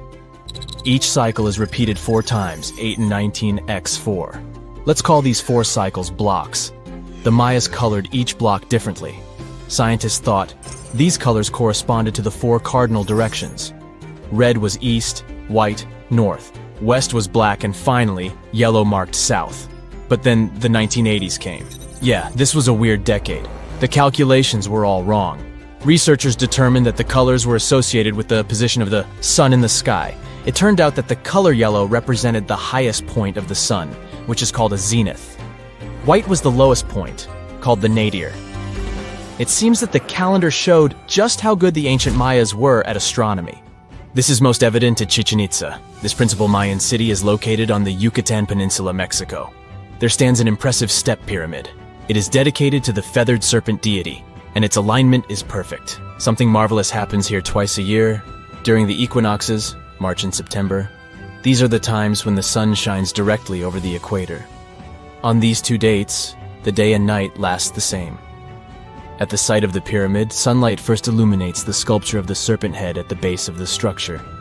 Then it makes its way up the 91 steps. This creates the illusion that a snake is slithering down the pyramid. Even today, people gather to witness the sight. And it must have been more impressive when the Mayas completed the structure 1050-1300 CE. Do you know what a synodic period is? Neither do I. But Mayan astronomers did. A synodic period is the time that passes before a stellar body does a full lap. For example, this is the period between two full moons. When you look from Earth, this period lasts roughly 30 days. And the Mayas were looking at the skies non-stop. They carefully noted the synodic periods of all planets. From Venus to Saturn, these ancient astronomers kept records of nearly all celestial bodies. But what does this have to do with their calendar? The American researchers' calculations revealed the link. Let's take the planet closest to the Sun as an example, Mercury. Its synodic period is 117 days. Multiply that by 7 and you get which number? Exactly 8 to 19, when 17 x 7 equals sign 819. Coincidence? Definitely not. Because synodic periods of other planets also neatly match the magical figure 819. But this is not visible from a single Mayan cycle. Scientists had to expand it several times to discover the pattern. There is a reason why no one could decipher the code for so long. They were focused on a single planet. The trick was to add the Mayan calculation for all the planets. Researchers just needed to see the bigger picture. This brings us to the year 2012. Can you remember that some people thought that the world would end on December 21st? That turned out to be a bust. We are alive and well now. But what started this false rumor? The Mayan calendar, of course. You see, these ancient people based their calendar on long periods of all the planets. That included a lot of complicated math and a lot of multiplying. This 2012 was simply the time when their cycle ended. It is known as the long count. This period is the same as our year. For the Mayas, 2012 was something like the 31st of December for us. Just an end of a cycle in which they measured time, so there was no need to panic. Those New Year's Eve parties might be a bit wild, but the world doesn't end on January 1st. The Mayas stretched more than their calendar. Rubber was the name of the game. Yes, you've heard it correctly. These ancient people were making different grades of rubber 3,000 years before one famous American did, Charles Goodyear. They would extract natural latex from the rubber tree. This is a milky substance that can be turned into rubber. And they weren't the only ones. Scientists found evidence that their neighbors, the Aztecs and the Olmecs, did the same. But what did they do with rubber? They didn't need car tires, definitely. But it's cool to have a nice pair of sandals for the beach. The Spanish wrote about rubber sole footwear that natives wore. Sadly, scientists still haven't found them. That would be a big step for archaeology. So the Maya were playful with rubber, literally. Researchers guessed that they produced balls from latex. These were bouncy and ranged in size from a softball to a soccer ball. A typical Mayan ball game, pits, involved 2 hoops. You must be thinking basketball, but not quite. The hoops were set on walls, 23 feet high. Compare that to the NBA standard of 10 feet. And the hoop was the other way around. There is also a sweet side to the story of the Mayas. These ancient people enjoyed chocolate. In fact, the modern word chocolate probably comes from their language, xocolotl. This meant bitter water. Okay, you get the bitter part, but why water? The Mayas didn't produce chocolate in the form we know it today. They didn't make bars of chocolate. They drank it. Smashed cocoa beans made for excellent drinks. The Mayas perfected the mixture over time and even added spices. Anyone up for a fiery chocolate drink with stew peppers and cornmeal? Who knows, maybe this beverage actually tasted well. Cocoa beans were sacred and used as a currency. Researchers believe all social classes got to enjoy it. Free chocolate for all sounds nice even today. But where did the Mayas get clean water for their cocoa drinks? From the oldest known filtration system in the Western Hemisphere. It was based on zeolite. These are minerals that contain aluminum and silicone compounds. And guess what? Modern air and water purifiers still use this material. Mayan tech wins yet again. Back in Europe, Roger Bacon developed a sand filtration system in 1627, some 1,800 years after the Mayas. But what about regions without rivers, lakes, or springs? Mayan engineers had it all figured out. Rainwater.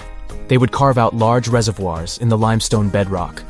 Then, they would coat these underground caves with a layer of a watertight material. The final step was to make small channels that collected water from the hills above. Scientists estimated that just one of these reservoirs could hold on average 10,000 gallons of rainwater, enough to fill 55 modern hot tubs. We know that the ancient Egyptians were talented enough to build something as grand as the pyramids, but were they also smart enough to measure the speed of light? There's a theory circulating online that says exactly that. If you look at these two numbers, you'll see that they match completely. The first one is the speed of light in a vacuum measured in meters, and the second one is the latitude of the Great Pyramid of Giza.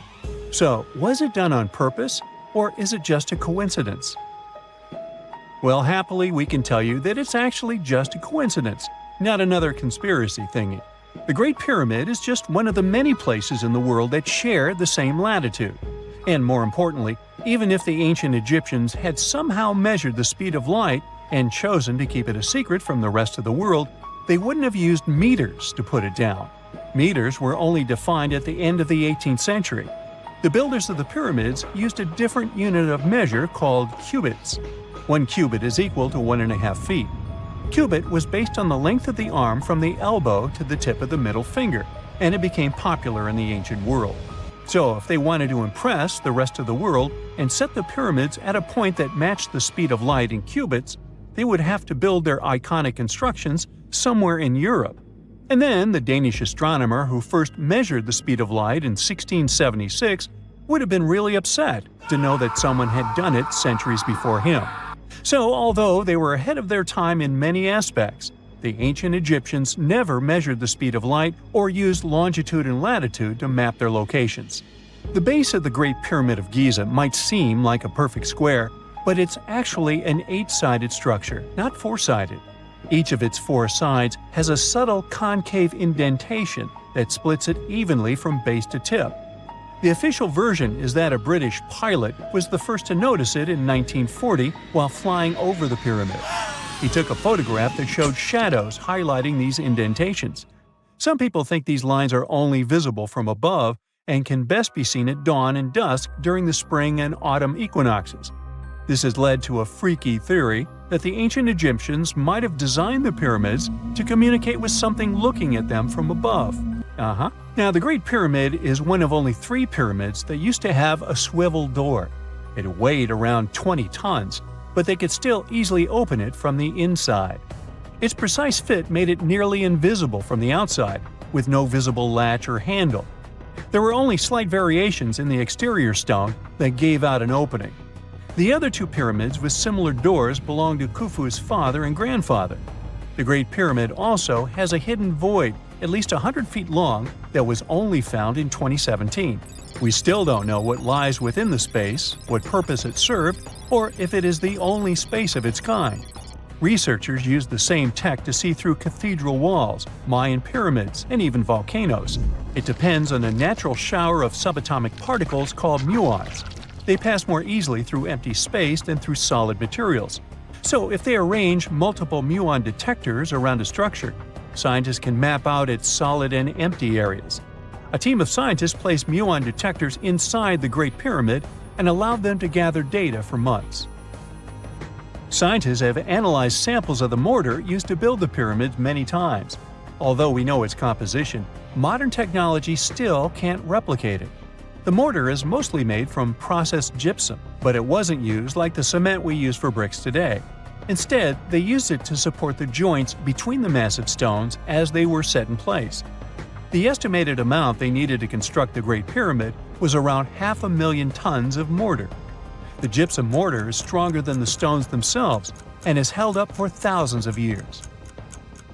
Now, all 4 sides of the Great Pyramid are aligned with the cardinal points – north, south, east, and west. According to geologist and engineer Glenn Dash, the alignment is accurate to within 4 minutes of arc, or 1/15th of a degree.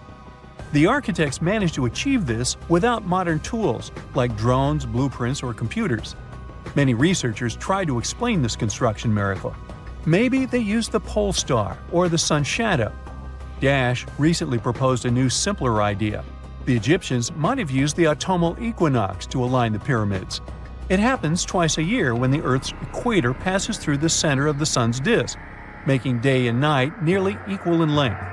To test his theory, Dash conducted an experiment on the 22nd of September 2016, the first day of the fall equinox. He used a special rod the Egyptians had to cast a shadow and tracked its tip at regular intervals, forming a smooth curve. By connecting 2 points of the curve with a taut string, he created an almost perfect east-west line. Dash noted that on the equinox, the shadow's tip runs in a straight line, nearly perfectly east-west, and with a slight counterclockwise error. There's a similar error in the pyramids. Although his experiment was conducted in Connecticut, Dash believes that the same method would work in Egypt. All the ancient Egyptians needed was a clear, sunny day. They could determine the fall equinox by counting 91 days from the summer solstice. But they left us few clues, and no engineering documents or architectural plans have been found that explain their methods. So they might have mapped shadows, but it's not definite. Now, scientists have long wondered how heavy stone blocks were carried to the pyramid sites, and they might finally have an answer. A research team from the University of North Carolina, Wilmington, has discovered that 31 pyramids are likely to have been built along a long-lost ancient branch of the River Nile. It's now hidden under desert and farmland. For many years, archaeologists have thought that ancient Egyptians must have used a nearby waterway to transport materials, equipment, people, and whatever else they needed to build the pyramids on the river. But up until now, they weren't certain of the location, shape, size, or proximity of this waterway to the site of the pyramids. The group of researchers used radar satellite imagery, historical maps, geophysical surveys, and sediment coring to map the river branch. They believe it was buried by a major drought and sandstorms thousands of years ago. The team managed to go below the sand surface and get images of some hidden features thanks to radar technology. They found hidden rivers and ancient structures running at the foothills of where most of the ancient Egyptian pyramids lie. The discovery of this extinct river branch helps explain the high pyramid density between Giza and Lisht, in what is now an inhospitable area of the Sahara Desert. Now, Egypt isn't the only country with the most pyramids in the world. The champion's title here goes to its southern neighbor, Sudan. It has between 200 and 255 pyramids, compared to Egypt's measly 138. They were built by members of the Kingdom of Kush, an ancient civilization that ruled the lands along the Nile River many years ago. They started erecting pyramids around 500 years after the Egyptians had stopped doing it. Their pyramids are much smaller than the Egyptian ones, but were built for the same purposes.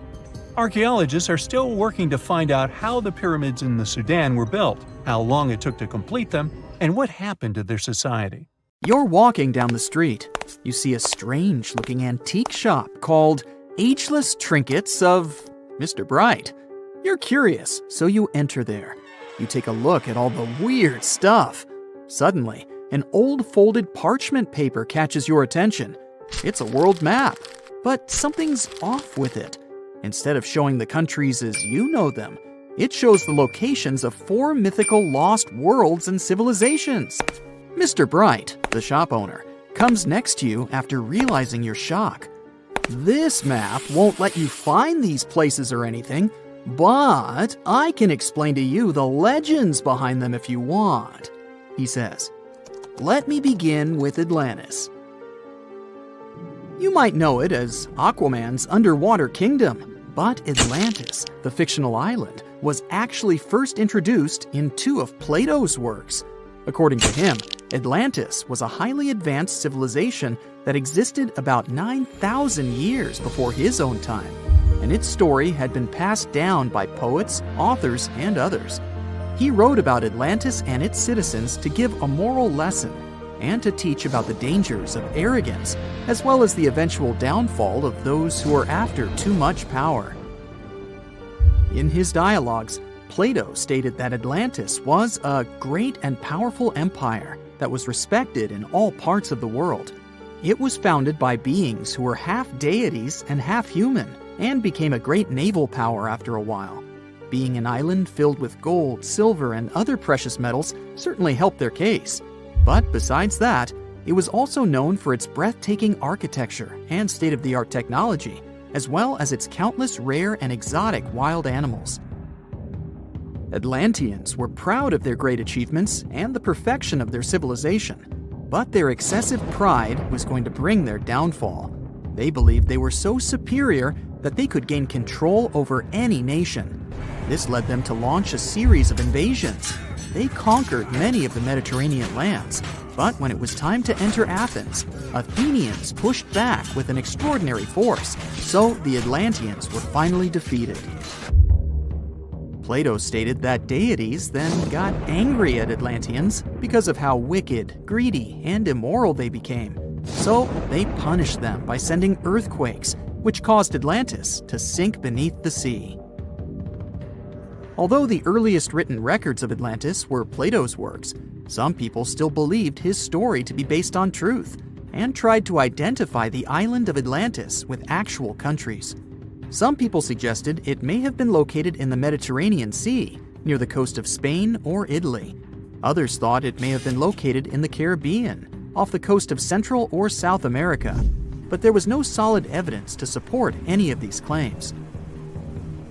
One theory, in particular, seemed more plausible than the others, though.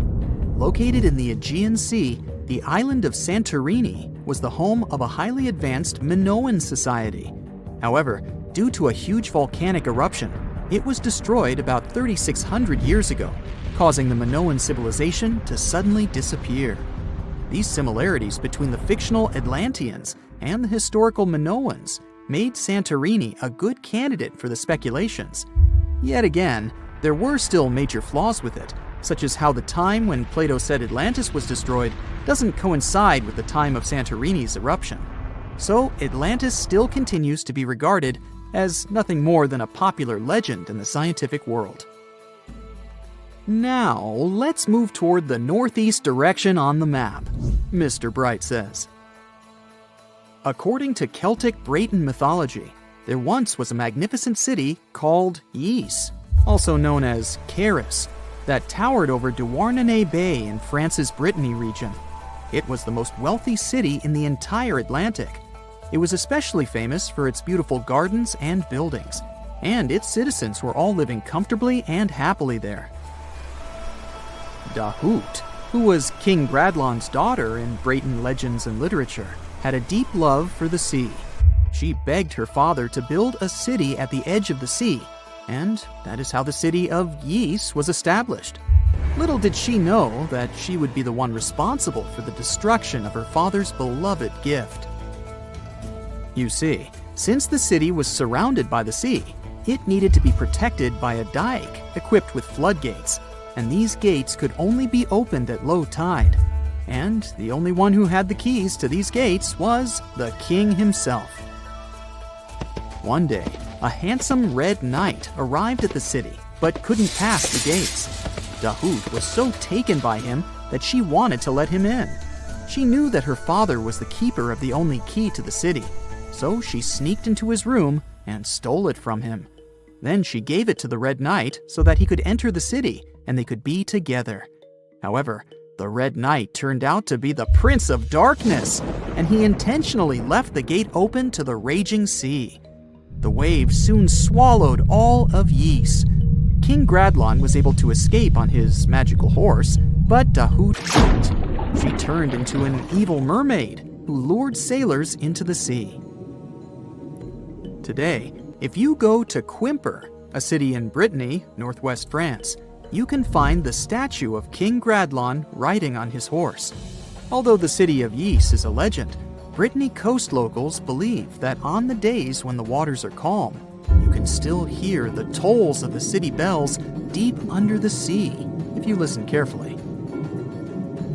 Mr. Bright then points at the Indian Ocean on the map and says, "Now, have you heard about Lemuria?"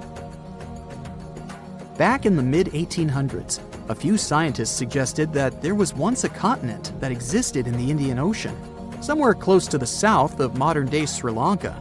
The first one to popularize this theory was the British lawyer and zoologist Philip Lutley Sclater. In his paper, The Mammals of Madagascar, he stated that he found lemur fossils in India and not in Africa. However, this discovery was extremely shocking to him because of the fact that lemurs' original homeland, Madagascar, is much closer to Africa. He proposed that this was possible only if some larger continent connected the two once.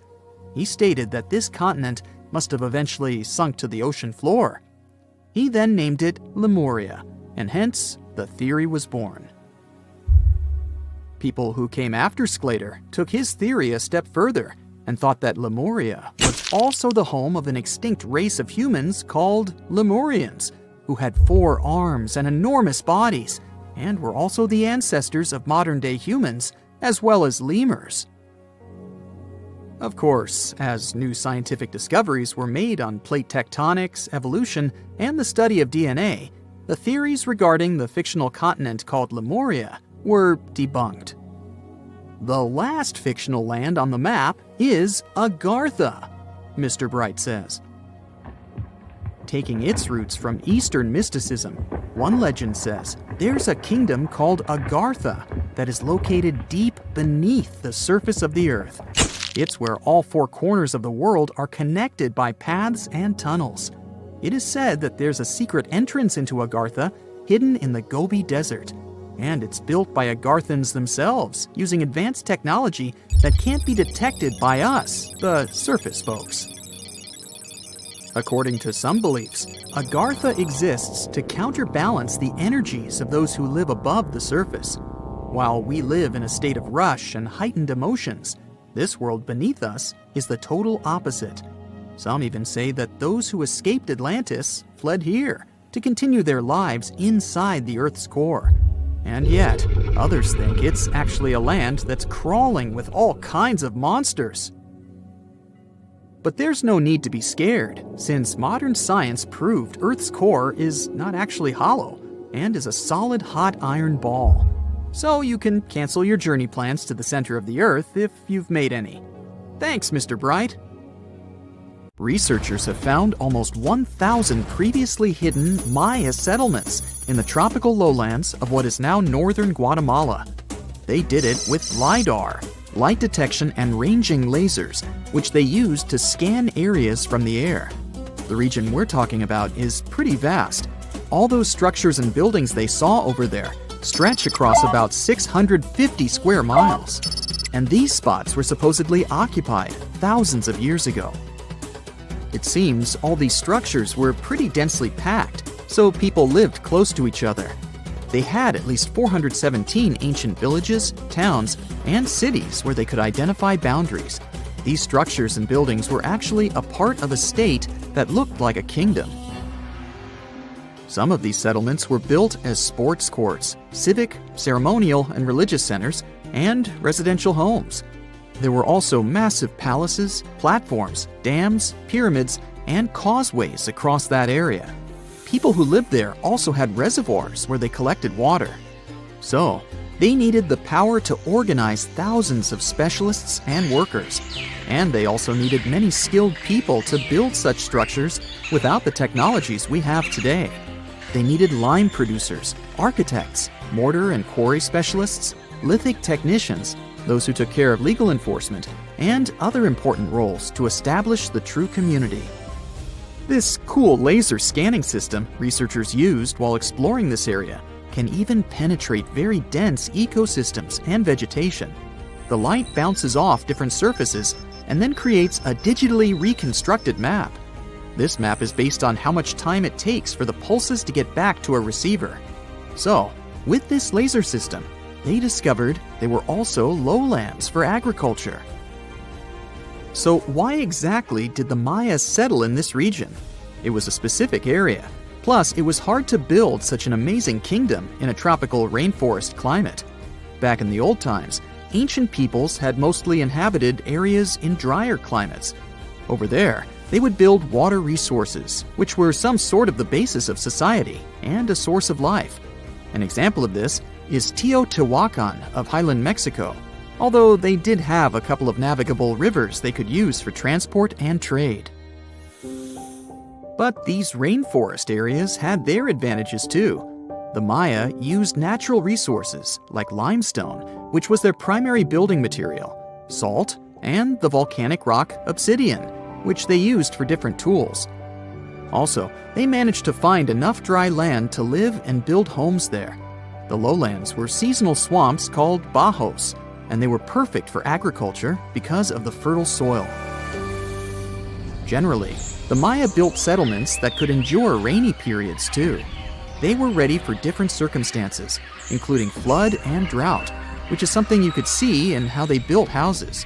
Their architecture was also one piece of evidence that showed their community was like a centralized kingdom-like state, which shows they stuck together through tough times.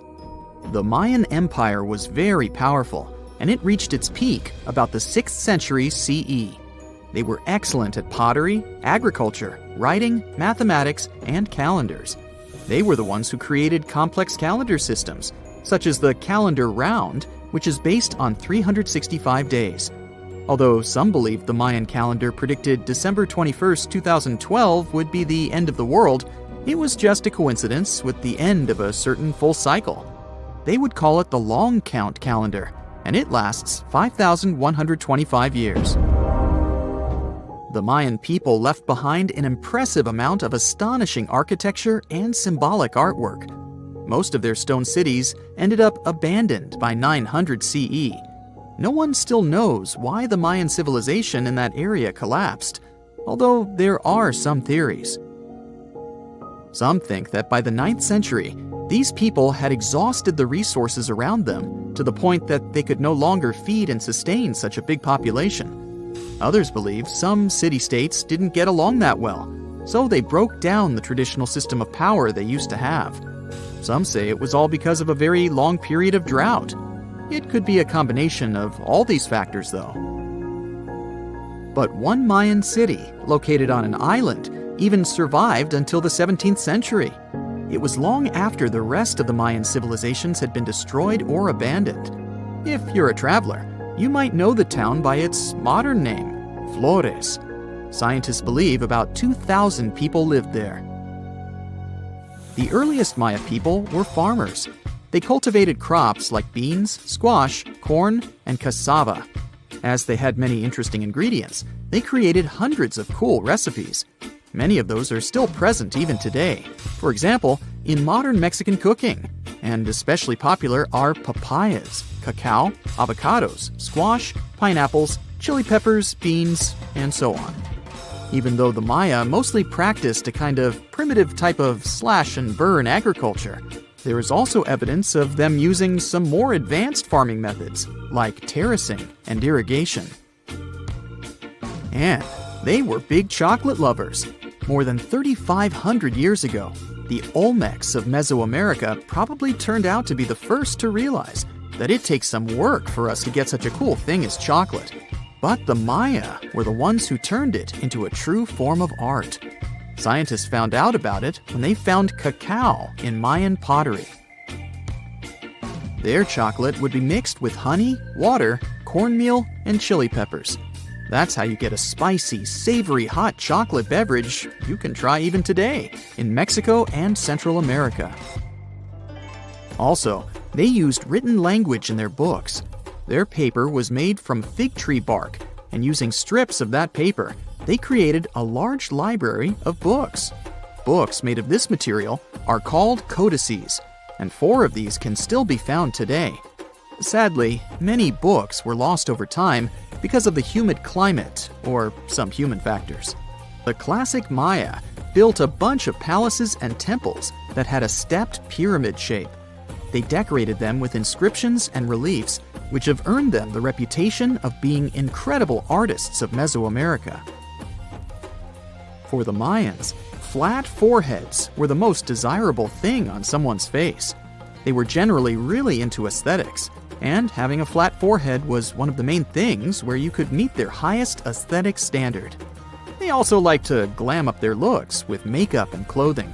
Also, the Mayans were master tattoo artists. Actually, they were one of the first civilizations that started doing such forms of body art. They had a rich culture and believed in many things, such as fairies. Many civilizations across the globe believed in these mythical creatures, which had different names everywhere. The Mayans called those creatures aluxes. They would make sculptures of aluxes from wood or clay, take them to the forest, and hide in some secret spots. The Maya believed these sculptures would come to life during the night and take the role of guardians of their land, animals, and crops. The Maya believed caves were entrances that led to the underworld. You can even visit some of these caves if you like. For example, you can explore the jungles of Quintana Roo and Yucatan near Cancun. There are many spots where researchers found artifacts the Mayans had left behind. They were one of the first cultures that learned how to use rubber latex and make, for example, rubber balls for the many interesting games they had. They used natural latex and then probably mixed it with some other natural substances. That's how they came up with the bouncy balls they played with. They also built cool steam baths. The Maya had structures made from stone that looked like something we know today as bathtubs. Plus, they were building heated stone structures we know as sweat houses. Researchers found these in El Salvador and Guatemala, and they were previously hidden under volcanic ash. Hey, if you think Stonehenge is one of the oldest stone monuments ever, well, let me introduce you to Göbekli Tepe. Buckle up, we gotta travel to Turkey to meet this really old guy. Yeah, he's too old to travel. Jokes aside, Göbekli Tepe, an archaeological site located in southeastern Turkey that dates back to the Neolithic period around 10,000 BCE. It's considered to be one of the oldest and most significant archaeological discoveries in recent times. The site consists of a series of circular and rectangular structures made of stone pillars. Yeah, it does look like its younger brother Stonehenge. Some of those pillars are decorated with intricate carvings of animals and other symbols. Now, you maybe wonder, hey, why on earth did they make such a fascinating building? What was its purpose? Sorry, I got no answer for that. The purpose of the site is still unknown, but it is believed to have been a ceremonial center for the ancient people who lived in the area. The discovery of Göbekli Tepe has challenged long-held beliefs about the development of human civilization, as it suggests that complex societies may have emerged much earlier than previously thought. Okay, pack your stuff, our travels just started. Next destination, Masada. It's an ancient fortress located in Israel on a plateau overlooking the Dead Sea. Hey, look at that view, spectacular, huh? It was built by King Herod the Great in the 1st century BCE, and it was very smartly built. Within the fortress, there were various facilities such as storehouses, barracks, a palace, and a set of cisterns capable of holding approximately 40,000 cubic meters of rainwater. People living there believed that the collected runoff from a single day's rainfall could provide sustenance for over 1,000 individuals for a period of 2 to 3 years.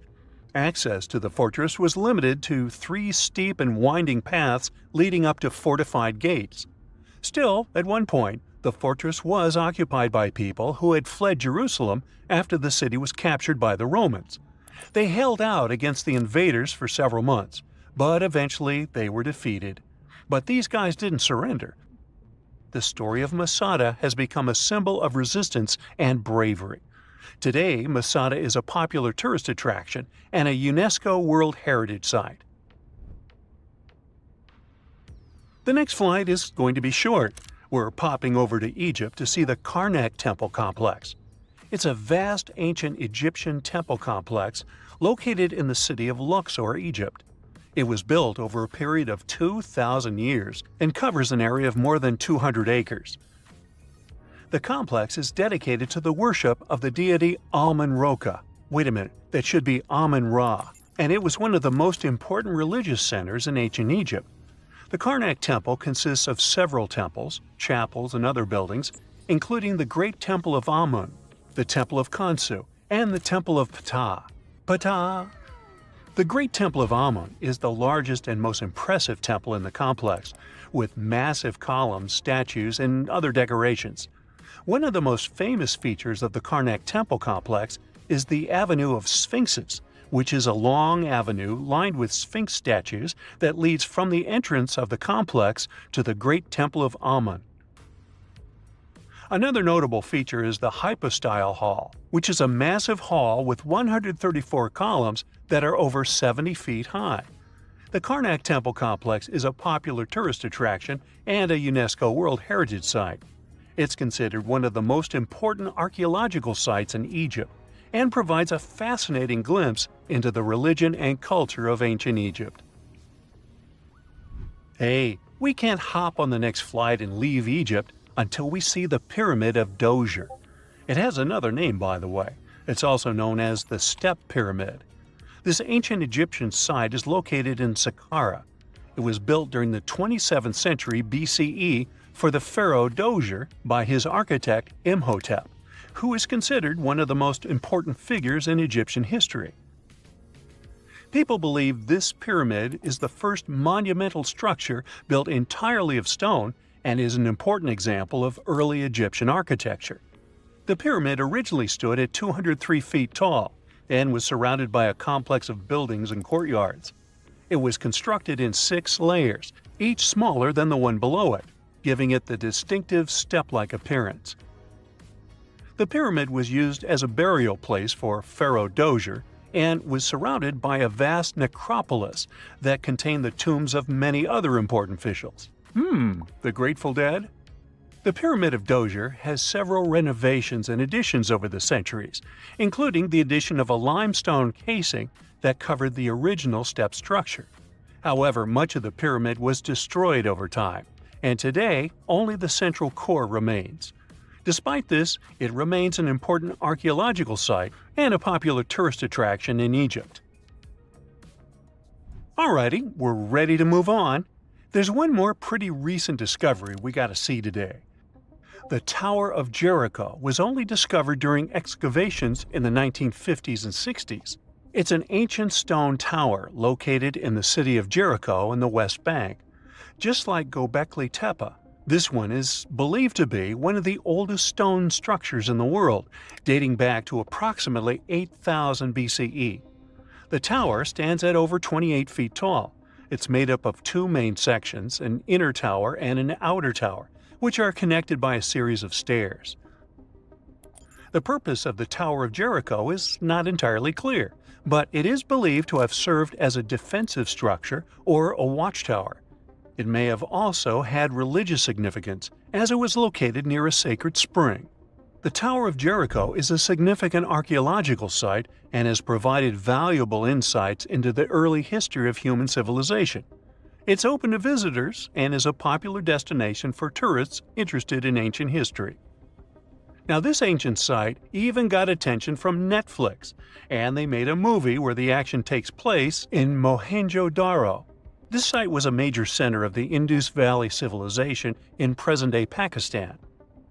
Mohenjo-Daro was one of the largest cities of the ancient world, with a population estimated to have been around 40,000 in its peak. Trust me, that must have been a crazy megalopolis back then. The city was notable for its advanced urban planning, with sophisticated drainage and sanitation systems, and its impressive architecture, including the Great Bath and the Granary. Mohenjo-Daro was abandoned around 1900 BCE, and its ruins were only rediscovered in the 1920s. Today, it is a UNESCO World Heritage Site and an important archaeological site for the study of ancient South Asian civilization. We're heading to a teeny-tiny country that has quite an impressive history. Welcome to Malta. The Tzigantsia Temples are a Neolithic site located on the Mediterranean island of Gozo. They're probably one of the oldest freestanding structures in the world, dating back to around 3600 to 3200 BCE. The temples consist of 2 megalithic structures, each with multiple rooms and altars. The name Tsigantia means giant tower in Maltese, as people believe that only giants could have built such massive structures. The temples are believed to have been used for religious purposes and are considered to be an important example of prehistoric architecture. They were added to the UNESCO World Heritage List in 1980. Well, you must be pretty tired, but there's one more place we gotta visit today. Our plane is already landing in Armenia, and we're here to see the Temple of Garni. Look, this one is well preserved. This temple dates back to the 1st century CE. It was built by King Therizinosaurus I as a dedication to the sun deity Mir. Sadly, the temple was destroyed in the 17th century during an earthquake, which is quite a common thing for this area, but it was later reconstructed in the 20th century. Today, it's a popular tourist attraction and is also listed as a UNESCO World Heritage Site. Before we get into the reason why and how there are pyramids all around the world, let's talk about some of the examples. I'll start with the Pyramid of the Sun in Mexico. These folks really knew how to build a city. Their well-planned urban center spanned over 7 square miles and boasted several pyramids. But the Pyramid of the Sun is the most impressive. This giant pyramid was built way back in 100 CE and is one of the biggest structures of its kind in the whole Western Hemisphere. It's so big that it's 216 feet high above the ground. If you ever find yourself in this ancient city, you won't be able to miss the Pyramid of the Sun. It's right there on the east side of the Avenue of the Dead, the city's main north-south street. To build this incredible pyramid, around 1 million cubic yards of material were used, including a special kind of red volcanic rock called hued tezontle. Impressive, huh? We don't know too much about the people who built the Pyramid of the Sun or its purpose. But archaeologists believe there was once a temple on top of it. When explorers went below the pyramid in the 1970s, they found a bunch of cool tunnels and chambers. In 2011, they even found a secret stash of clay pots, obsidian pieces, animal bones, human figurines, and a mask. Who knows what other secrets the pyramid is hiding? If you decide to see this one, you must climb the pyramid using the 248 uneven steps on the west side. Watch your step. Sudan got some pyramids too. Nubian pyramids aren't as big as the ones in Egypt, but they still got around 200 of them. These ancient pyramids have been home to the tombs of the pharaohs of the Meroitic Kingdom for almost 1,000 years, who ruled Egypt from Nubia to the Mediterranean Sea. The pyramids at Meroe were constructed using granite and reddish sandstone. Oh, and did you know that Sudan has more ancient pyramids than Egypt?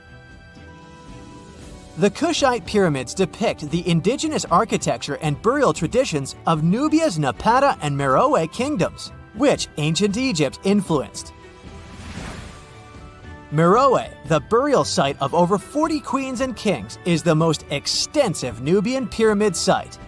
The tomb walls depict mummified royals bedecked in jewelry, their wooden caskets containing bows, quivers of arrows, and other artifacts pointing to the Meroitic relationship and trade with Egyptian and Greek civilizations. So if you're looking for some ancient tombs to explore, you may consider skipping the crowds in Egypt and heading on down to Sudan. Let's fly to Iraq to see some more pyramids. Ziggurats have fancy receding layers and tiered temples. Instead of a smooth exterior, it has tiers like a cake. Perfect for all the important work and rituals that went on inside. You can find these towering structures scattered throughout Iraq and Iran, and they're a real testament to the power and skills of the people who built them. One of the biggest and most impressive ziggurats is the ziggurat at Ur. It's basically a giant rectangular pyramid that stands a whopping 70 to 100 feet tall, with 3 levels of terraces and a temple on top. Can you imagine how many baked bricks it took to build that thing? Try 720,000 for just the lower portion. This particular ziggurat was built for Sumerian king Ur-Nammu. Similar to other ones, this pyramid has been around for thousands of years, so it got a little rough around the edges. Thankfully, the Babylonian king Nebuchadnezzar II and some archaeologists came to the rescue in the 6th and 20th centuries respectively. And now you can find this near Talil Air Base. The ziggurat at Ur was built in 2100 BCE by King Ur-Nammu for the moon deity Nana. It was the tallest building in the city, and you could see it from miles around. It was like the medieval cathedral spire of its day. People would come here to bring their agricultural surplus and get their food allotments and seek spiritual nourishment. Sadly, the Nana temple at the top of the ziggurat didn't survive, but we do have some blue glazed bricks that may have been part of its decoration. The lower parts of the ziggurat are pretty amazing though. The architects even included holes in the temple's baked exterior to let the water evaporate from its core. Since we explored some of the pyramids on our planet, let's take a broader perspective. They can be found in many parts of the world. Egypt has over 100 pyramids, double that number in Sudan, and dozens of others are scattered in the Middle East and China. The Americas have the most pyramids in total, with more pyramids than the rest of the world combined. These pyramids are located in Mexico, Guatemala, Honduras, and El Salvador. Time to know more about the evolution of pyramids through history. The oldest pyramid is in Egypt. This pyramid was a step pyramid, which was created by placing one layer of stone on top of another. The pharaoh Sneferu is credited with creating the pyramid shape we recognize today. During his 45-year reign, he built 3 pyramids. His first 2 attempts failed, but he finally got it right with the Red Pyramid, which is considered the first true pyramid. It was Sneferu's son, Khufu, who built the Great Pyramid of Giza, which was the tallest human-made structure on Earth for almost 4,000 years. Latin American pyramids are similar to early Egyptian step pyramids, but they were built independently with no knowledge of each other. The pyramids in Sudan were built around 700 BCE and are tall but much narrower than those in Egypt. How in the world did all these civilizations build these things without even texting each other? After all, the Aztecs, Mayans, and ancient Egyptians were about as different as possible. But despite their cultural differences, they all seem to agree on one thing. Pyramids were pretty cool. Step pyramids are all around the world because they were the most feasible and stable way to build large and tall structures without access to lighter building materials like wood and metal. The triangular form with a square base is the best way to build a sturdy structure, and having a cube structure would require more material for less height. Now, when it comes to pyramid design, the Egyptian pyramids were like giant triangles with a square base, smooth sides, and a pointy top. On the other hand, the Aztecs and Mayans went for a tiered cake look, with steps leading up to a flat platform on top. So, while all these pyramids share the same basic shape, they have their own unique flair. Each group built its pyramids using different materials, techniques, and slope angles. So while they may have been inspired by each other's work occasionally, they were just doing their own thing. Egyptian pyramids had smooth, angled sides that were designed to help the pharaoh's soul ascend to heaven. The Pyramid of the Sun was built over a series of caves that served as a passageway for the deities. The Maya built the temple of Kukulkan in Chichen Itza to honor the deity Kukulkan, usually represented by a serpent. Nicknamed El Castillo, it has 91 steps on each side, plus a platform. That's 365 steps, one for each day of the Mayan calendar. Tell me, Brightsiders, how were pyramids built? To begin with, humans made them, not a foreign race from space that landed on Earth. You see, one thing that all pyramids have in common is that they were built without advanced tools or even the wheel. It took a lot of people to build them, including skilled laborers and architects. For example, it's estimated that 20,000 people built the Great Pyramid of Giza, and it's believed that most of them were skilled laborers. Building pyramids was a massive undertaking that required years of planning and effort. The Great Pyramid at Cholula, Mexico, took 600 years to complete.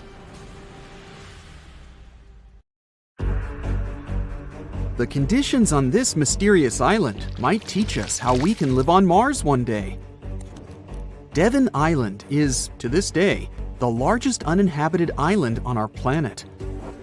It's located in the Canadian Arctic archipelago, and it's easy to see why people find it impossible to make a home here. The soil stays frozen throughout the seasons. The eastern part of the island is covered by a thick ice cap all year round. Summers here last for less than 50 days, and by summer, I mean that the ground is snow-free and the temperatures are slightly over 46 degrees Fahrenheit. Since almost no plants are growing here, there are no animals that could have adapted to these conditions. That's why scientists compare this island to what it would be like to live on Mars. In 2001, a project started here on Devon Island looking to discover how people might live and work on other planets, particularly on Mars. It's called the Houghton Mars Project and offered NASA scientists some unique studying opportunities. There are few options here in terms of logistics and transportation, and communicating with people living outside the island is also a bit more difficult. Specialists believe that if we can find solutions to live here, we might be able to do it on Mars too. Think of it as a home-based outer space boot camp. The Pitcairn Islands can be found in the middle of the Pacific Ocean. If you're a fan of adventures and remote places, this is the place to be. But you'll need to buckle up for quite the ride, since no plane has ever reached this place. The only way to reach the Pitcairn Islands is to take a 32-hour yacht ride. No wonder only 50 people are known to live here. Its history is really interesting too. A group of people settled here in the 18th century after a failed marine mission. To this day, all the residents of the island are descending from that initial group. Life's not easy here though. If they need to see a doctor, for example, they need to travel either to the island of Fiji or to New Zealand. Now let's head over to Mexico, where recent technology has allowed scientists to explore some fascinating cenotes, which were previously unknown. Cenotes are also called sinkholes and allow us to see subterranean water bodies. A team of archaeologists, cave divers, underwater photographers, and biologists came together to explore and document the extensive network of sinkholes located in the Yucatan Peninsula. One of the hotspots is located under the main pyramid at the Chichen Itza archaeological site. In total, scientists are looking to explore about 6,000 cenotes stretched across this whole region. The whole project is important not only because of the geological discoveries, but also because of its connection to the Mayan people and their culture. These recent discoveries revealed that for the Mayans, these cenotes weren't simple water sources. They dictated the way they built their constructions and had a huge impact on their spiritual lives too. The tallest mountain in the world is Mount Everest, sure, but it's been explored by scientists and tourists alike and doesn't hold many secrets. The mysterious Ganghar Puensum, on the other hand, is the tallest unclimbed mountain on our planet. The reason behind this unusual situation is not because of its remoteness or harsh conditions, rather because it's against local legislation to climb it. It's located in the South Asian territory of Bhutan, and the name of the mountain translates to the White Peak of the Three Spiritual Brothers. Local tradition dictates that mountain peaks shouldn't be available to humans and need to be left to the higher spirits.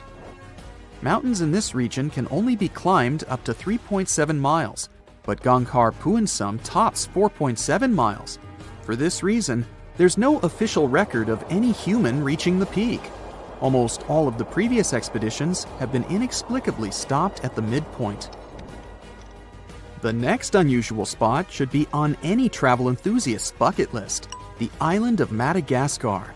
For starters, it's estimated that about 90% of the species of plants and animals that are found here can't be seen anywhere in the world. But there's one small portion of the island that has baffled both tourists and scientists. the Stone Forest. It belongs to the Tsingy de Bemaraha National Park and features some unique limestone formations. They look like thousands of spiky towers that stretch hundreds of feet into the air. The distance between these formations can be anywhere from a few inches to the length of a city street. As beautiful as it is, it's really hard to get here. It'll take you a few days to get there from the nearest city. Once you get to the park, it becomes really difficult to explore, too. It can take a whole day to go across as little as half a mile. The word Tsingys itself translates to where one cannot walk barefoot. To visit the remotest village in the whole world, you'll need to prepare yourself for quite the journey. From the United States, for example, the easiest route involves a 15-hour flight to Cape Town, South Africa, followed by a 6-day boat ride to reach Tristan da Cunha. Or you could take a month-long cruise through the South Atlantic Ocean, whatever works better. Planning in advance is a must, since only 9 boat visits are made to the island yearly. It's just 7 miles long and right in the middle of the South Atlantic Ocean, stretching a mere 37.8 square miles. There are slightly over 200 residents, and they all farm for a living. They do have internet service, but it's really slow. The people living here speak a dialect of English that is used by the fewest number of people in the world. The town of Coober Pedy in Australia is partially underground. It all began back in 1915, when opal deposits were found in the area. To this day, the town is still the biggest opal mine in the world. People living here figured out that it would be more comfortable for them to stick to the underground, as temperatures above ground can reach 125 degrees Fahrenheit. So, the establishment now has underground stores and galleries. Coober Pedy is also home to the world's first 4-star underground hotel. North Sentinel Island, located near India, is another pretty remote place. Not because of the time it takes to get there or the climate, but because it's home to the world's most mysterious tribe. The population living here is estimated to be between 50 to 400 people and isn't known to have any contact with the outer world. This is mostly because locals don't really enjoy visitors and tend to scare them away, even harming tourists. So, to protect them and their obvious wishes, the island is monitored by the local Indian authorities. It's believed the tribe's people don't have any immunity from modern diseases, so being in contact with foreign people might actually be fatal for the locals. On these French islands, there are no native inhabitants. The Kerguelen Islands are part of the Antarctic lands and are home to just scientists that visit on rotation. At any given time of the year, there are no more than 100 people here, and they're mostly engineers and researchers. There's no plane to get you to these islands, and few tourists are known to have visited them. The island is covered in glaciers, and the soil here isn't friendly to plants or animals. But if you're curious about what this place looks like, you'll need both the money and the time to complete the trip. You can only reach the island by ship, which reaches the shores of Kerguelen only 4 times a year. It isn't cheap to stay in these islands, and you definitely won't find 5-star hotels here. The trip departs from Réunion, and it takes about 28 days to reach the first island. Half of the time will be spent at sea, so be prepared to cover over 5,600 miles of the Indian Ocean. Imagine you could spend an entire week scanning ancient ruins and taking photographs of the world's most surreal archaeological sites. Would you be up for it? So, let's do some digging. The first stop on your busy itinerary is Southeast Asia. It's home to some pretty cool ruins. You start in Bagan, located in the hinterlands of Myanmar. There are many ways to visit the site, and you're glad you've booked 2 different experiences. The first one is a hot air balloon trip at sunrise. Right before dawn, you board the balloon, and as soon as the sun starts to appear on the horizon, you begin your flight over the marvelous area.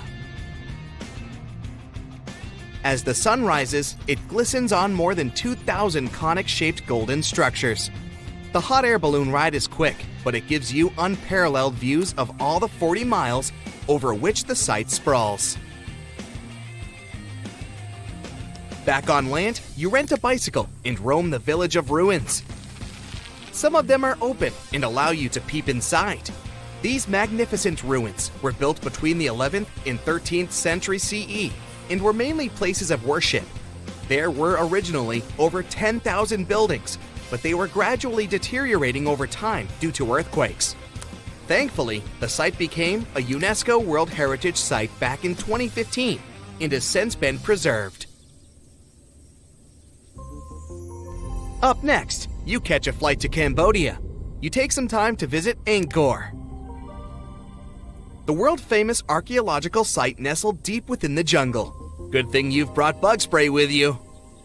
The city of Angkor was once the capital of the Khmer Empire from the 9th to 15th century. FYI, the word Angkor means capital city in the Khmer language. The city was founded by King Yasovarman I, and it became one of the largest cities in the pre-industrial world. Researchers say nearly 1 million people lived there. Until today, Angkor is admired for its stunning architecture. The Khmer style is recognized in the use of huge blocks of sandstone. The towers are believed to have been once decorated with gold. But today, the site is a maze of vine-covered temples. The city was abandoned in 1431 and wasn't rediscovered until the 1840s. Oh, and just so you know, this is also a UNESCO Heritage Site. It became one in 1992, in case you want to brag to your friends about your culturally rich adventures in the future. Now, your trip continues in Egypt. You're here to visit the Karnak Temple in the city of Luxor. You opt for the most unusual way to get to Luxor. That is, a boat ride down the Nile River. Leaving Cairo, you head south until you reach the famous ancient city. Luxor was once the capital of Egypt and a true hub of power and wealth. That is why the Karnak complex is such a great archaeological site. You choose to visit it at night, and still at the entrance, you are struck by the site's beauty. In the evening, artificial lights cast a golden glow on the temple statues and stone columns. The temple is huge and was built mainly around the 18th and 19th centuries BCE. Each Egyptian pharaoh from that period left their own architectural mark on the site. The highlight of this tour is taking a walk through the Avenue of Sphinxes and discovering the Great Hypostyle Hall. This hall is filled with towering pylons and solid sandstone columns, a true wonder. From Egypt, you head down to Jordan. Now, if you like terracotta landscapes, you've come to the right place. The city of Petra is a marvel of the ancient world.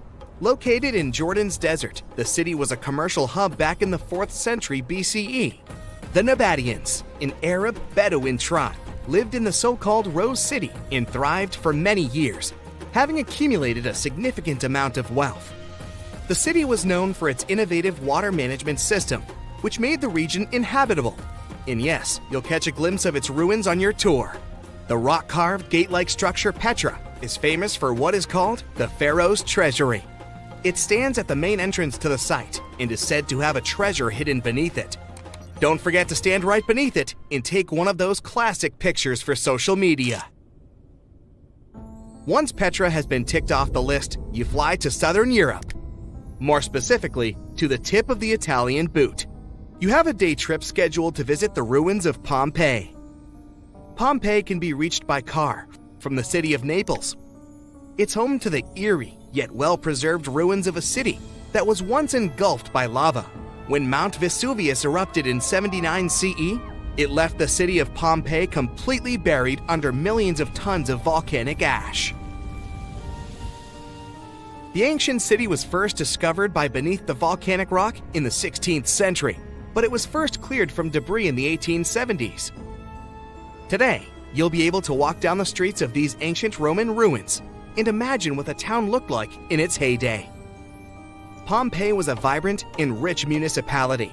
The site's ruins revealed that many areas of Pompeii had boasted impressive bakeries, markets, and even houses with balconies, which were a sign of great wealth at the time. And believe it or not, even some artworks survived the eruption.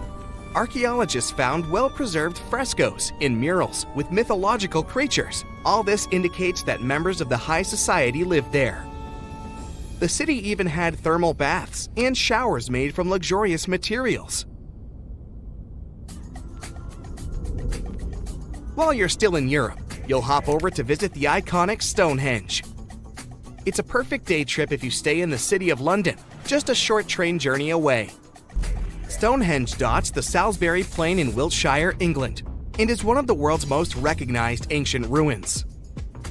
More than 5,000 years old, these curious stone rings are some of the oldest stone structures on the planet. Created out of sandstone, they are shrouded in misery. Who built them and why is still largely unknown. Popular theories claim that Stonehenge was used as a great solar calendar, built to help people keep track of days, weeks, and months. Talk about hard work to create a mere calendar, huh? In the final leg of your trip, we'll take you to explore the Southern Americas. In Guatemala, in Central America, you'll find ancient Mayan ruins. The lost city of Tikal is a city made of 3,000 buildings, the remains of the capital of the Mayan Empire. You can compare its importance to such cities as London or New York today. The North Acropolis is Tikal's most ancient complex of monuments. Built solely by human hands in 350 BCE, it served as the resting place of kings and chiefs. Back in the day, the step pyramid temples were painted a beautiful red. Mayans loved that color. Today, of course, you'll only see the limestone. You might wonder what made such a great city turn into ruins. Well, archaeologists have no clue about the cause of Tikal's decline. Until today, this question remains unanswered. Was it a drought? Disease? Maybe we'll never know. Are you in the mood for some Mayan ruins? Chichen Itza is an archaeological site with the best preserved pyramids on Earth. Located in Mexico's Yucatan state, this Mayan city is well over 1,500 years old. At its peak, it was home to 35,000 people. The site covers 1.9 square miles and has many ruins spread throughout it. The highlight is El Castilla, a tremendous step temple, rising 80 feet above the ground. Its most peculiar feature is that it has 91 steps on each of its 4 sides, including the upper platform, which makes for 365 steps, the same as the number of days in the solar year. Phew, what an intense trip. Time to head home now and soak it all in. See you next time. That's it for today. So hey, if you pacified your curiosity,